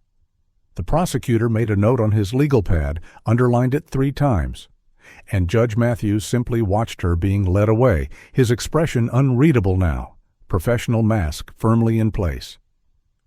But his pen stayed frozen on that notepad long after she left. Right there, mid-word, where it had stopped the moment she laughed. A small detail that court sketch artists captured perfectly. A moment of stillness that somehow communicated more rage than any outburst could. The message was clear. She'd just made the worst mistake of her life. And Judge Matthews was going to make absolutely certain she understood exactly how fake this wasn't. The trial began on May 15th, exactly 2 months after David Brennan's death, and the prosecution opened with the one strategy guaranteed to destroy any sympathy the defendant might have had left. They let David's family speak. Not as witnesses to the crime, they hadn't been there, but as witnesses to the man, the person she'd erased from existence for the crime of taking away her phone. D.A. Walsh stood and called David's mother, Eleanor Brennan, to the stand first. She was 71 years old. Her hair had gone completely white in the 2 months since her son's death, and she walked to the witness stand like every step caused physical pain. When she sat down and the prosecutor asked her to describe her son, she took a shaky breath and began to cry before she even spoke. The jury leaned forward. The courtroom went silent, and at the defense table the girl yawned so widely her jaw cracked audibly. Eleanor Brennan spoke through tears that wouldn't stop. David was the kindest person I ever knew, and I'm not just saying that because he was my son. I'm saying it because it's true. When he was 8 years old, he used to save half his lunch to give to a classmate whose family couldn't afford food. When he was 16, he got his first job and gave me half his paychecks to help with bills, even though I told him to keep it. He didn't want things for himself. He wanted to help people. That's just who he was. She paused, wiping her eyes with a tissue that was already falling apart from use. When he told me he was marrying a woman with a daughter, I was so happy. Because I knew he would love that little girl like she was his own. He talked about her all the time, worried about her, wanted to do right by her. And she... Eleanor's voice broke completely. She couldn't finish, just pointed at the defense table with a shaking hand, unable to even look at the girl who'd killed her son. The prosecutor gave her a moment, then gently asked, "Did David ever express fear of his stepdaughter?" Eleanor shook her head. "Never. He thought he could reach her. Thought patience and love would be enough. The last time I talked to him, 3 days before she killed him, he told me he was worried about her. Said she seemed angry all the time but wouldn't talk about why. I told him maybe she needed therapy. He said he'd already suggested it to her mother. He was trying to help her." She looked directly at the girl now, tears streaming. "My son died trying to save you, and you murdered him for it. You took the best person I ever knew, and you destroyed him because he asked you to do your homework and turn off your phone. How do you live with yourself?" The question hung in the air. The entire courtroom waited for some reaction from the defendant. She was examining her fingernails, literally inspecting her cuticles like she was getting a manicure. Didn't even look up. David's father testified next. Robert Brennan, 74, former Marine, a man who'd survived Vietnam and raised 3 kids and buried his wife 5 years earlier. He walked to the stand with military posture, but his hands shook when he placed them on the Bible to swear in. He described David as the kid who never gave up on anyone. Told a story about David volunteering at a youth center in a rough neighborhood, mentoring kids who'd been written off by every other adult in their lives. He believed every child deserved a chance, multiple chances. He told me once that kids act out because they're hurting, not because they're bad. And I believed him because I saw the kids he helped, saw them turn their lives around because someone finally cared. Robert's voice hardened. But he was wrong about one thing. Some kids aren't acting out because they're hurting. Some kids are just dangerous, and he paid for that mistake with his life. The prosecution then made their boldest move. They called the defendant's own mother to the stand. Sarah Brennan walked to the witness box looking like a ghost. She'd lost 20 pounds in 2 months, had dark circles under her eyes that makeup couldn't hide. Her hands trembled so badly she had to clasp them together just to keep them still. And when the prosecutor asked her to describe her daughter, Sarah closed her eyes and started to cry. This wasn't the protective mother the defense wanted. This was a woman destroyed by the realization that she'd brought a killer into the world. "I don't know how to answer that," Sarah whispered, "because I don't think I ever really knew her. I thought I did. I thought she was just difficult, strong-willed. I made excuses for her behavior for years. The school would call about incidents, and I'd defend her, tell them they were being too hard on her, that she was just a kid figuring things out." She opened her eyes and looked at the jury. "I was wrong, and David died because I was wrong." The prosecutor pressed gently. "Did you see warning signs?" Sarah nodded, fresh tears falling. "So many. God, so many? Teachers telling me she was manipulative. The school counselor begging me to get her evaluated. Other parents calling to say their kids were scared of her. And I ignored all of it. I told myself everyone was overreacting, that my daughter was just misunderstood. She finally looked at her daughter, sitting at the defense table, and what crossed her face wasn't love. It was something closer to horror. The night David died, when I found his body, I went downstairs and told her, and she asked if he was actually dead. Not, is he okay? Not, what happened? She wanted confirmation that he was gone. And I knew. Right then, I knew what she'd done, but I didn't want to believe it. Didn't want to accept that my own child could... She couldn't finish. Just broke down completely. Defense attorney Torres tried to redirect, asked Sarah about her daughter's childhood, looking for trauma or explanation. But Sarah shook her head. She had a normal childhood. Her father left when she was little, but I gave her everything I could. Love, support, opportunities. She wasn't abused, wasn't neglected. She just didn't care about other people. And I thought that was something she'd grow out of. I thought if I just loved her enough, she'd learn empathy. Sarah's voice broke. But you can't teach someone to care if they don't want to, and she never wanted to. She wanted control, wanted power, and when David tried to give her boundaries, she saw him as an obstacle, not a person, not someone who loved her, just something in her way. The testimony devastated the courtroom. Even the hardest jurors were wiping their eyes. And the girl? She'd stopped examining her nails and was now swinging her legs under the table, feet not quite touching the floor, staring at the ceiling like she was counting tiles. The defense tried damage control during cross-examination, but the damage was done. Sarah had confirmed what everyone already suspected. This wasn't a troubled child who'd snapped. This was someone fundamentally broken who'd been given chance after chance and had repaid kindness with violence. As Sarah stepped down from the witness stand, she walked past her daughter and stopped. Just for a second. Looked down at her. The girl looked up and smiled slightly, and Sarah flinched like she'd been struck.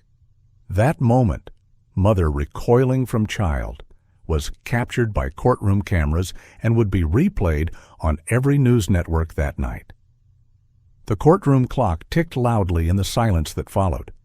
Tick, tick, tick, marking seconds that felt like hours, counting down to a verdict everyone in that room already knew was coming. The only question left was whether mercy would play any role in sentencing. And based on the defendant's behavior during her own mother's heartbreaking testimony, that question had just answered itself. The prosecution spent the next 3 days systematically destroying any possible defense argument, and they did it using the defendant's own words. D.A. Walsh stood before the jury with a tablet in her hand, and on the courtroom's projection screen behind her appeared a timeline. Not a complicated one. Simple. Devastating. January through March, color-coded by evidence type. Blue for search history, red for voice memos, green for rehearsal videos, and black for the night of the murder. Ladies and gentlemen, Walsh began, her voice steady and clear, the defense will ask you to see a troubled child who made a terrible mistake. I'm going to show you something very different. I'm going to show you a plan, executed with precision by someone who knew exactly what she was doing, exactly what the consequences were, and exactly how to try to avoid them. This wasn't a child in crisis. This was a predator who happened to be 12 years old. Walsh walked the jury through every piece of digital evidence chronologically, letting the defendant's own research tell the story. January 8th, first search query. How much trouble can a 12-year-old get in for hitting someone? She's testing boundaries, learning the rules of the game. Click, screenshot appeared on screen. January 19th, can kids go to jail for murder? And what's the youngest person to get life in prison? She's not having intrusive thoughts. She's doing research. Click, another screenshot. February 3rd, how to permanently delete videos from phone, and can police recover deleted files? She's already thinking about evidence, about getting caught, about what happens after. The jury stared at the screen, several shaking their heads in disbelief. This wasn't impulse. This was methodology. Click, click, click. Each search query another nail in the coffin the defendant had built for herself. But the voice memos were worse. Walsh played them in chronological order, and hearing the defendant's actual voice, casual, conversational, clinical, describing her plans, made the jury physically uncomfortable. Several shifted in their seats. One closed her eyes. The recordings played through courtroom speakers, filling the space with a child's voice discussing murder logistics like she was planning a school project. March 2nd, 10:47 p.m. Still thinking about it. I know I could do it. I'm just waiting for the right time. Mom works nights on Tuesdays and Thursdays. That's when I'd have the most time to clean up after. March 9th, 3:22 p.m. I practiced in the garage today. It's heavier than I thought, but I can do it if I use both hands. I just have to make sure he doesn't see me coming. March 12th, 11:15 p.m. 2 more days until Mom's next night shift. I'm ready. I know what I'm going to say after. I practiced enough. The jurors' faces told the whole story. This wasn't something they could explain away as childhood immaturity. Then came the rehearsal videos. Walsh had been saving these, building toward maximum impact. The defense will tell you she didn't understand what she was doing. Let me show you how much she understood. The first video played.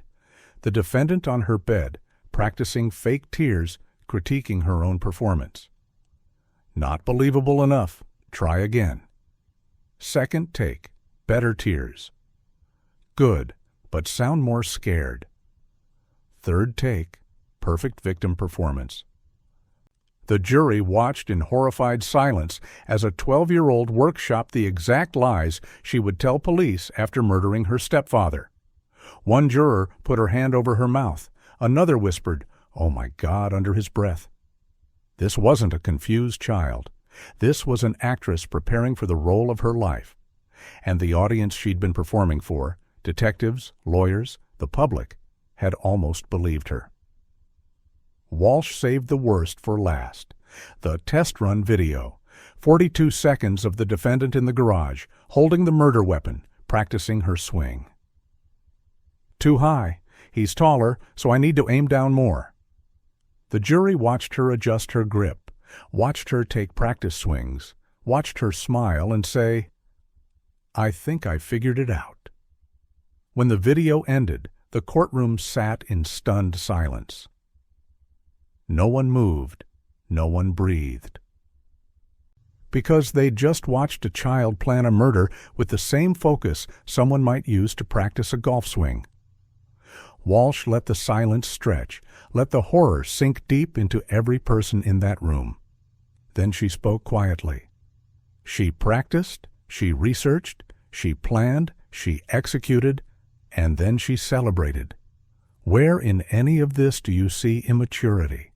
Where do you see a child who didn't know better? No one had an answer, not even the defense. The prosecution's expert witness hammered the final nail. Dr. Rebecca Martinez, forensic psychologist with 23 years of experience evaluating juvenile offenders, took the stand and systematically demolished the idea that age equaled innocence. There's a critical difference between immaturity and calculated intent, she explained to the jury. Immature children act on impulse. They don't plan for weeks. They don't research consequences. They don't rehearse alibis. What we see in this case is sophisticated planning that many adults couldn't execute. The defendant understood cause and effect, understood right from wrong, understood that killing someone was illegal and wrong. She simply believed she could avoid consequences because of her age. That's not immaturity, that's manipulation. The defense attorney tried to challenge her, asked if a 12-year-old brain was fully developed. Dr. Martinez didn't blink. Brain development affects impulse control, not moral reasoning. This defendant knew murder was wrong. She researched how wrong it was. She just didn't care. The defense called their own experts. psychologists who testified about childhood trauma, underdeveloped frontal lobes, the capacity for rehabilitation. But every argument crumbled under cross-examination when faced with the evidence. How do you explain away? I wanted to remember what it felt like to finally win. How do you claim diminished capacity when she researched juvenile sentencing laws? How do you argue impulse when there are practice videos? The defense attorney did her best, spoke passionately about second chances and the promise of youth. But the jury wasn't buying it. You could see it in their faces. The way they looked at the defendant, not with sympathy, but with something closer to fear. Because what scared them wasn't that a child had killed. What scared them was how calm she remained while watching evidence of her own monstrosity play out on screen. And then came the moment everyone had been dreading. D.A. Walsh announced she would play the victory video, the 13-second recording made 26 minutes after David Brennan's death. The courtroom braced itself. The judge warned the gallery that the content would be disturbing. And the video played on the screen, the defendant's smiling face filling the frame, her cheerful voice echoing through speakers. So I think I actually did it. He's not moving anymore. I thought it would feel different, but honestly, I just feel normal. Maybe even better, because now I can do whatever I want without him telling me what to do. He shouldn't have touched my stuff. I'm going to delete this later, but I wanted to remember what it felt like to finally win. The thumbs-up gesture, the casual tone, the complete absence of remorse. When it ended, 3 jurors were crying. 2 couldn't look at the screen anymore. 1 had his head in his hands. And the defendant sat at the defense table, examining her fingernails again, completely unbothered by watching herself celebrate murder. That contrast, jury in tears, defendant in apathy, was the final piece of evidence anyone needed. The trial was over. Everyone knew it. The only thing left was making it official. The jury deliberated for 3 hours and 47 minutes. Not because the evidence was unclear, not because they were conflicted, but because they wanted to be absolutely certain, wanted to review every piece of evidence one more time, wanted to make sure that convicting a 12-year-old of first-degree murder was the right decision. They watched the victory video again, read through the voice memos again, studied the timeline again. And every single time, they came to the same conclusion. This wasn't a child who'd made a mistake. This was someone who'd planned, executed, and celebrated murder. When the forewoman sent word to the bailiff that they'd reached a verdict, it was 4:30 p.m. on May 22nd. The sun was still high outside the courthouse windows. Inside, the air felt heavy enough to crush lungs. Everyone knew what was coming, but hearing it spoken aloud would make it real in a way that evidence never could. The courtroom filled within minutes. Word spread fast. Verdict was in. Media packed the gallery. Victims' family clutched each other's hands. The defendant's mother sat alone in the back row, face buried in her hands, unable to watch. And the girl herself walked in flanked by bailiffs, still wearing that pink cardigan her attorney had dressed her in, still carrying herself like she was attending a school assembly rather than her own murder trial. She sat at the defense table, crossed her ankles like she'd been taught was ladylike, and waited. No nervousness, no fidgeting. Just that same infuriating calm that had characterized her behavior since day one. Attorney Torres leaned over and whispered something to her, probably final reassurance, maybe a prayer. But the girl just nodded absently, eyes fixed on the jury box, waiting to hear words she genuinely didn't believe would be spoken. Judge Matthews entered, and the courtroom rose as one. He settled into his chair with the deliberate slowness of someone who understood the weight of this moment. "Please be seated," he said, and the sound of 200 people sitting simultaneously filled the silence. "I understand the jury has reached a verdict?" The forewoman, a 46-year-old high school teacher named Patricia Williams, stood. Her hands shook slightly as she held the verdict form, but her voice was steady. "We have, Your Honor." The judge nodded. "The defendant will please rise." And for the first time in the entire trial, the girl hesitated, just for a second. Her attorney had to touch her arm, whisper the instruction again. She stood slowly, and something in her posture had changed. The confidence wasn't quite as solid. The mask was starting to crack. The forewoman read from the paper in her hands, and every word fell like a stone. In the matter of the state versus the defendant on the charge of first-degree murder of David Michael Brennan, we, the jury, find the defendant guilty. The courtroom erupted. David's mother sobbed so loudly it echoed off the walls. His father dropped his head into his hands. Victim advocates hugged each other. And the girl stood frozen, her mouth opening slightly in genuine shock. She turned to her attorney, eyes wide, and whispered loud enough for nearby reporters to hear. "Wait, what?" "No." Like she could rewind the moment, like saying no would change the jury's decision. Attorney Torres grabbed her arm, tried to steady her, but the girl jerked away. "They can't do that," she said, voice rising. "I'm 12. They can't—" Judge Matthews' gavel came down once, sharp, final. Order in the court. The forewoman wasn't finished. "We further find that the murder was committed with premeditation and malice aforethought. We find the defendant showed extreme lack of remorse. We find that the aggravating factors outweigh any mitigating circumstances of age." Every additional finding was another door slamming shut on any hope of leniency. The girl's face went through rapid changes: shock, disbelief, confusion, and then finally, for the first time since her arrest, something that looked like actual fear. Her hands started shaking, her breathing got faster. The reality was setting in. She'd been wrong. Age hadn't protected her. Manipulation hadn't worked. The system she'd studied and tried to game had just declared her guilty of murder. And the consequences she'd researched so carefully, the juvenile detention until 21 that she'd been counting on, were no longer on the table. She was convicted as an adult, which meant adult sentencing, which meant the possibility of life in prison was suddenly very, very real.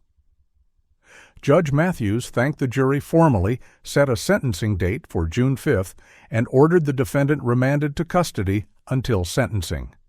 The bailiff stepped forward, and the girl actually stepped back. Away from him, like she could avoid what was coming. "No," she said again, louder now. "This isn't right. They made a mistake. I need to appeal or something. I need—" The bailiff took her arm gently but firmly. She tried to pull away. "Let go of me. You can't just—" Her voice cracked. The mask was fully off now, the scared child underneath finally visible. But it was too late. The jury had already seen the monster behind the mask. They'd watched her celebrate murder, heard her plan it in clinical detail, witnessed her complete indifference to suffering, and they'd made their decision. Guilty on all counts. Without hesitation, without mercy. As the bailiff led her toward the side door that would take her back to detention, she turned and looked at the jury. Really looked at them. Like she was searching for one sympathetic face, one person who might have had doubt, but they all stared back at her with expressions ranging from disgust to pity to cold satisfaction. Nobody looked away. Nobody seemed conflicted. They'd done what they came to do, and they stood by it. The girl's eyes filled with tears, the first genuine tears anyone had seen from her. Not tears of remorse, tears of shock that her plan had failed, that her age hadn't been the immunity she'd counted on, that 12 years old wasn't a get-out-of-jail-free card for premeditated murder. "What happens now?" she asked, voice small and broken, directed at no one in particular. Judge Matthews heard her. Everyone heard her, but nobody answered. Because what happened now was simple. She would be sentenced, and based on the evidence, based on her behavior, based on everything she'd done and said and recorded, That sentence would be as severe as the law allowed. The courtroom emptied slowly, press rushing to file stories, family members embracing, jurors being escorted out through a separate exit, several still wiping tears. And through the window of the side door, before it closed completely, people caught one last glimpse of the defendant, no longer swinging her legs, no longer smiling, no longer examining her fingernails like she had somewhere better to be.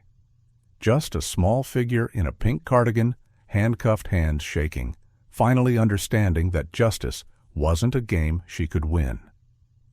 The door closed with a heavy metallic click. The sound echoed through the empty courtroom. And outside, the June sun kept shining like nothing had changed. But everything had changed. A jury of 12 adults had looked at a 12-year-old child and declared her guilty of murder. And now the only question left was how long she would pay for what she'd done. The answer would come in 2 weeks. And based on the look in Judge Matthews' eyes as he'd watched her being led away, that answer was going to be exactly what she deserved. June 5th arrived with the kind of oppressive heat that makes everything feel heavier. The courtroom was packed again, but the energy was different this time. No curiosity, no uncertainty. Everyone knew what was coming. The only question was whether Judge Matthews would show mercy based on age, or whether he would deliver the maximum sentence the law allowed. The defendant walked in wearing the same pink cardigan, but it looked different now. Wrinkled.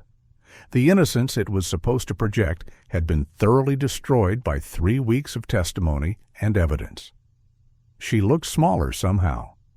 The confidence that had carried her through arrest, interrogation, and trial had evaporated. Her eyes were red-rimmed. Her hands shook. And when she sat at the defense table, she didn't examine her nails or swing her legs.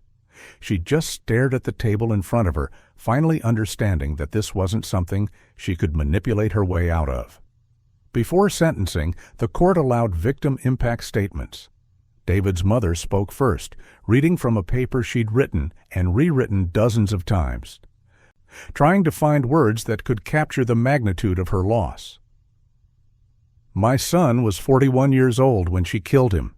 He should have had 40 more years. Grandchildren he'll never meet. Birthdays we'll never celebrate. He should have grown old. Instead, he's gone because a child decided her phone was more important than his life." Eleanor's voice broke, but she kept reading. "I think about him every morning. I wake up, and for just a second, I forget he's dead. Then I remember, and I have to live through losing him all over again. Every single day. She took my son, she took my future, she took everything. And for what? A week without her phone? That's what my son's life was worth to her. 7 days of being offline." She looked directly at the defendant. "I will never forgive you. Never. And I hope you spend every day of the rest of your life understanding what you destroyed." Sarah Brennan spoke next, and her statement was brief because she could barely get through it. "She's my daughter. I gave birth to her, raised her, loved her, and I don't recognize her anymore. I don't know if I ever really knew her.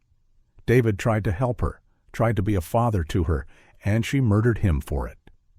Sarah's voice dropped to a whisper. "I've lost everything, my husband, my daughter, my future, because the child I raised is a stranger to me, a stranger who killed the only good thing in our lives." She couldn't continue, just walked back to her seat sobbing, unable to even look at her daughter. The defendant watched her mother walk away, and something flickered across her face. Not remorse, something closer to confusion. Like she genuinely didn't understand why everyone was so upset, why her actions had consequences this severe, why love and patience hadn't been enough to save her from herself. The defense made their final plea. Attorney Torres stood and spoke passionately about rehabilitation, about brain development, about the possibility that a child could change given proper intervention. "Your Honor, my client is 12 years old." 12. Yes, she made a terrible choice. Yes, the evidence shows planning. But we're talking about a brain that isn't fully developed, a child who can still learn, still grow, still become someone different. Sentencing her to life without parole isn't justice. It's giving up on a child.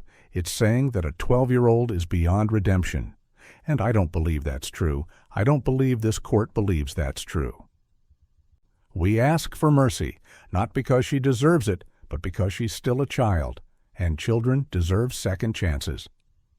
It was a good argument, well delivered, emotional, but it crashed against the wall of evidence like waves against concrete, because you can't argue rehabilitation for someone who recorded a victory speech over their victim's body. Judge Matthews sat in silence for a long moment after the defense finished. The courtroom held its breath. This was it, the moment everything had been building toward. He opened a folder on his desk, reviewed papers inside, then closed it with deliberate slowness. When he finally spoke, his voice was measured, but carried the weight of absolute authority. "The defendant will please rise." She stood on shaking legs, her attorney steadying her with a hand on her arm. Judge Matthews looked at her directly, not with anger, but with something that felt worse, profound disappointment. "I've presided over this bench for 37 years. I've sentenced hundreds of defendants, adults who committed crimes in moments of rage, desperation, or poor judgment. And I've always believed in rehabilitation, always believed that people can change. But this case," he paused, "this case has challenged everything I believe about mercy and redemption." He leaned forward slightly, making sure she understood every word. "You didn't kill David Brennan in a moment of passion. You didn't act on impulse. You researched, you planned, you practiced. You executed your plan with precision, and then you celebrated. You recorded yourself saying, 'I think I actually did it, and it felt like winning.' Those are your words. Not words put in your mouth by prosecutors. Your words. Spoken while a good man lay dead in the next room because you didn't like being told no." His voice grew harder. "You understood consequences. The evidence proves that. You researched juvenile sentencing laws. You knew murder was wrong. You simply believed you wouldn't be held accountable because of your age. You thought being 12 meant you were untouchable, that the system would protect you no matter what you did." Judge Matthews picked up a paper from his desk. "I've read the psychiatric evaluations. 3 different experts examined you. All 3 reached the same conclusion. You understand right from wrong. You're capable of planning. You demonstrate no remorse. And you pose an extreme danger to society if released." He set the paper down. "Your defense argues that you're just a child, that your brain isn't fully developed, that you deserve a second chance, and under different circumstances, I might agree. But you're not here because you made a mistake. You're here because you committed premeditated murder and showed absolutely no remorse, not during the crime, not during arrest, not during trial. Even now, sitting in front of me awaiting sentence, you don't seem to grasp the magnitude of what you've done. You're not sorry David is dead. You're just sorry you got caught." The courtroom was so quiet that the air conditioning sounded deafening. The defendant's face had gone pale, her breathing shallow.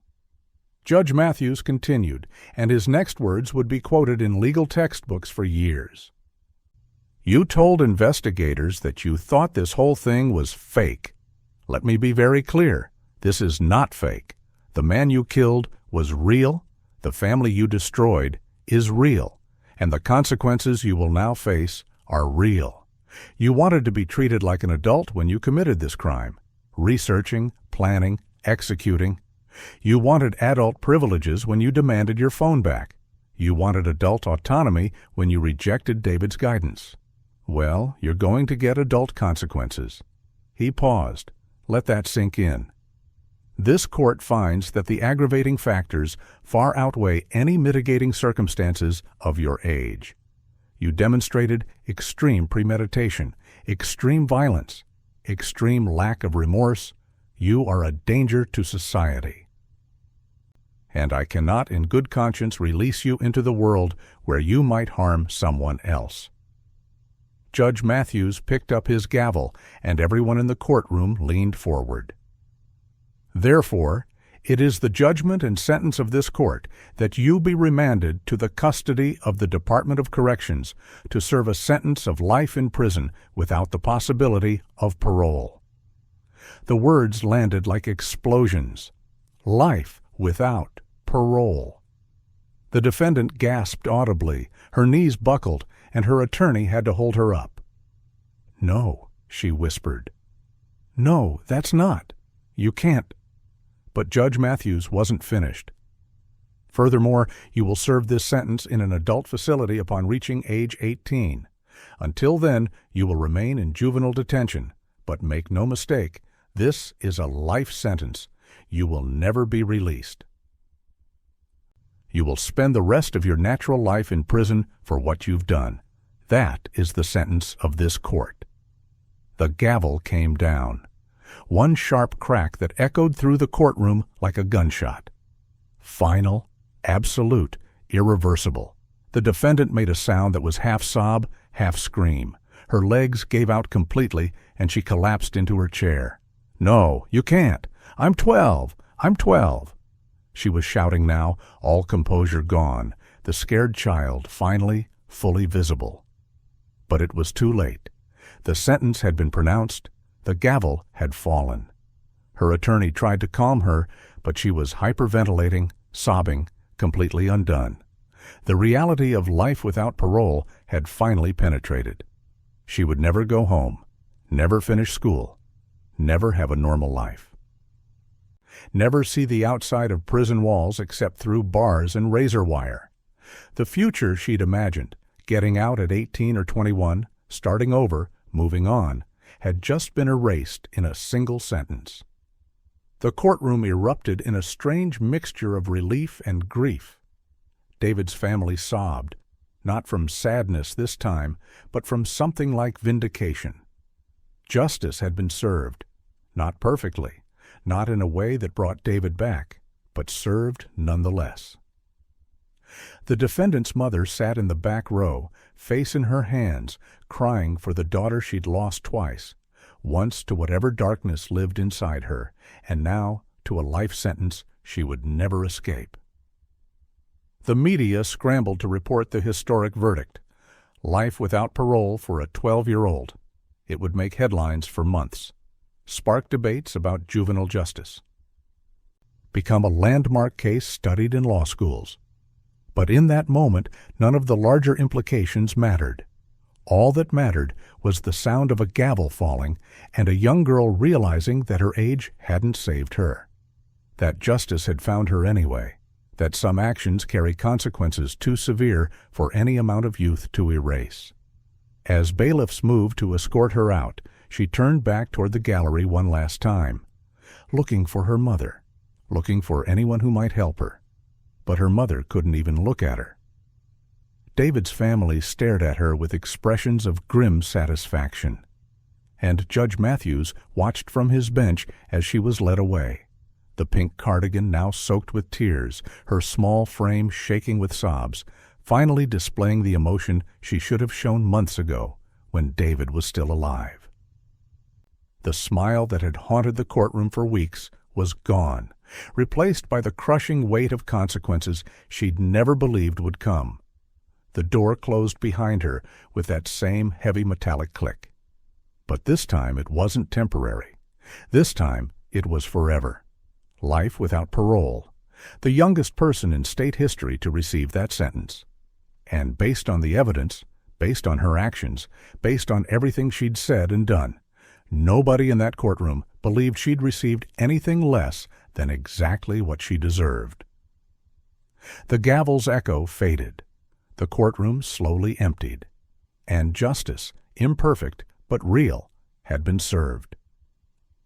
3 months after sentencing, the viral clip that had started everything made the rounds online again. Someone had uploaded the courtroom footage from her first appearance, the moment she laughed at Judge Matthews. Millions watched it, shared it, commented on it. But this time, The clip came with an update scrolling across the bottom. Sentenced to life without parole. Currently serving in juvenile detention, will transfer to adult prison at age 18.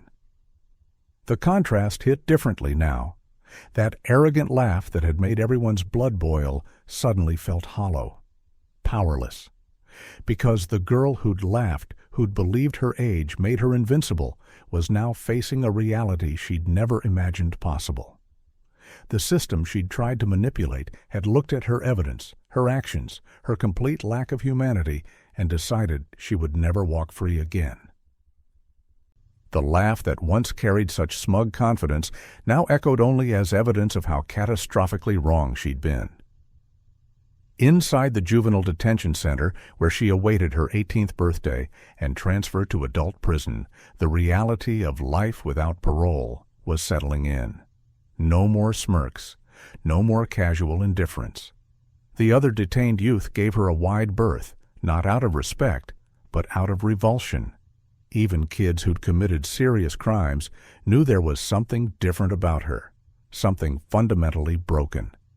She'd asked a counselor during her first week if there was any way to appeal or reduce the sentence if you show good behavior. The counselor had looked at her with something between pity and disgust and said, "Life without parole means exactly what it sounds like. There is no reduction, no early release. No parole board, you will die in prison. That's your reality now." The girl had gone back to her cell and finally, truly broken down. Not because she felt remorse for what she'd done, but because she finally understood that her calculations had been wrong, that she'd gambled everything on being untouchable and lost. David Brennan's memory lived on in ways the girl would never touch.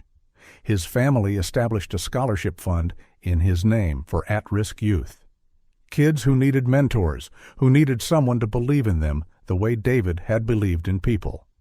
The irony wasn't lost on anyone.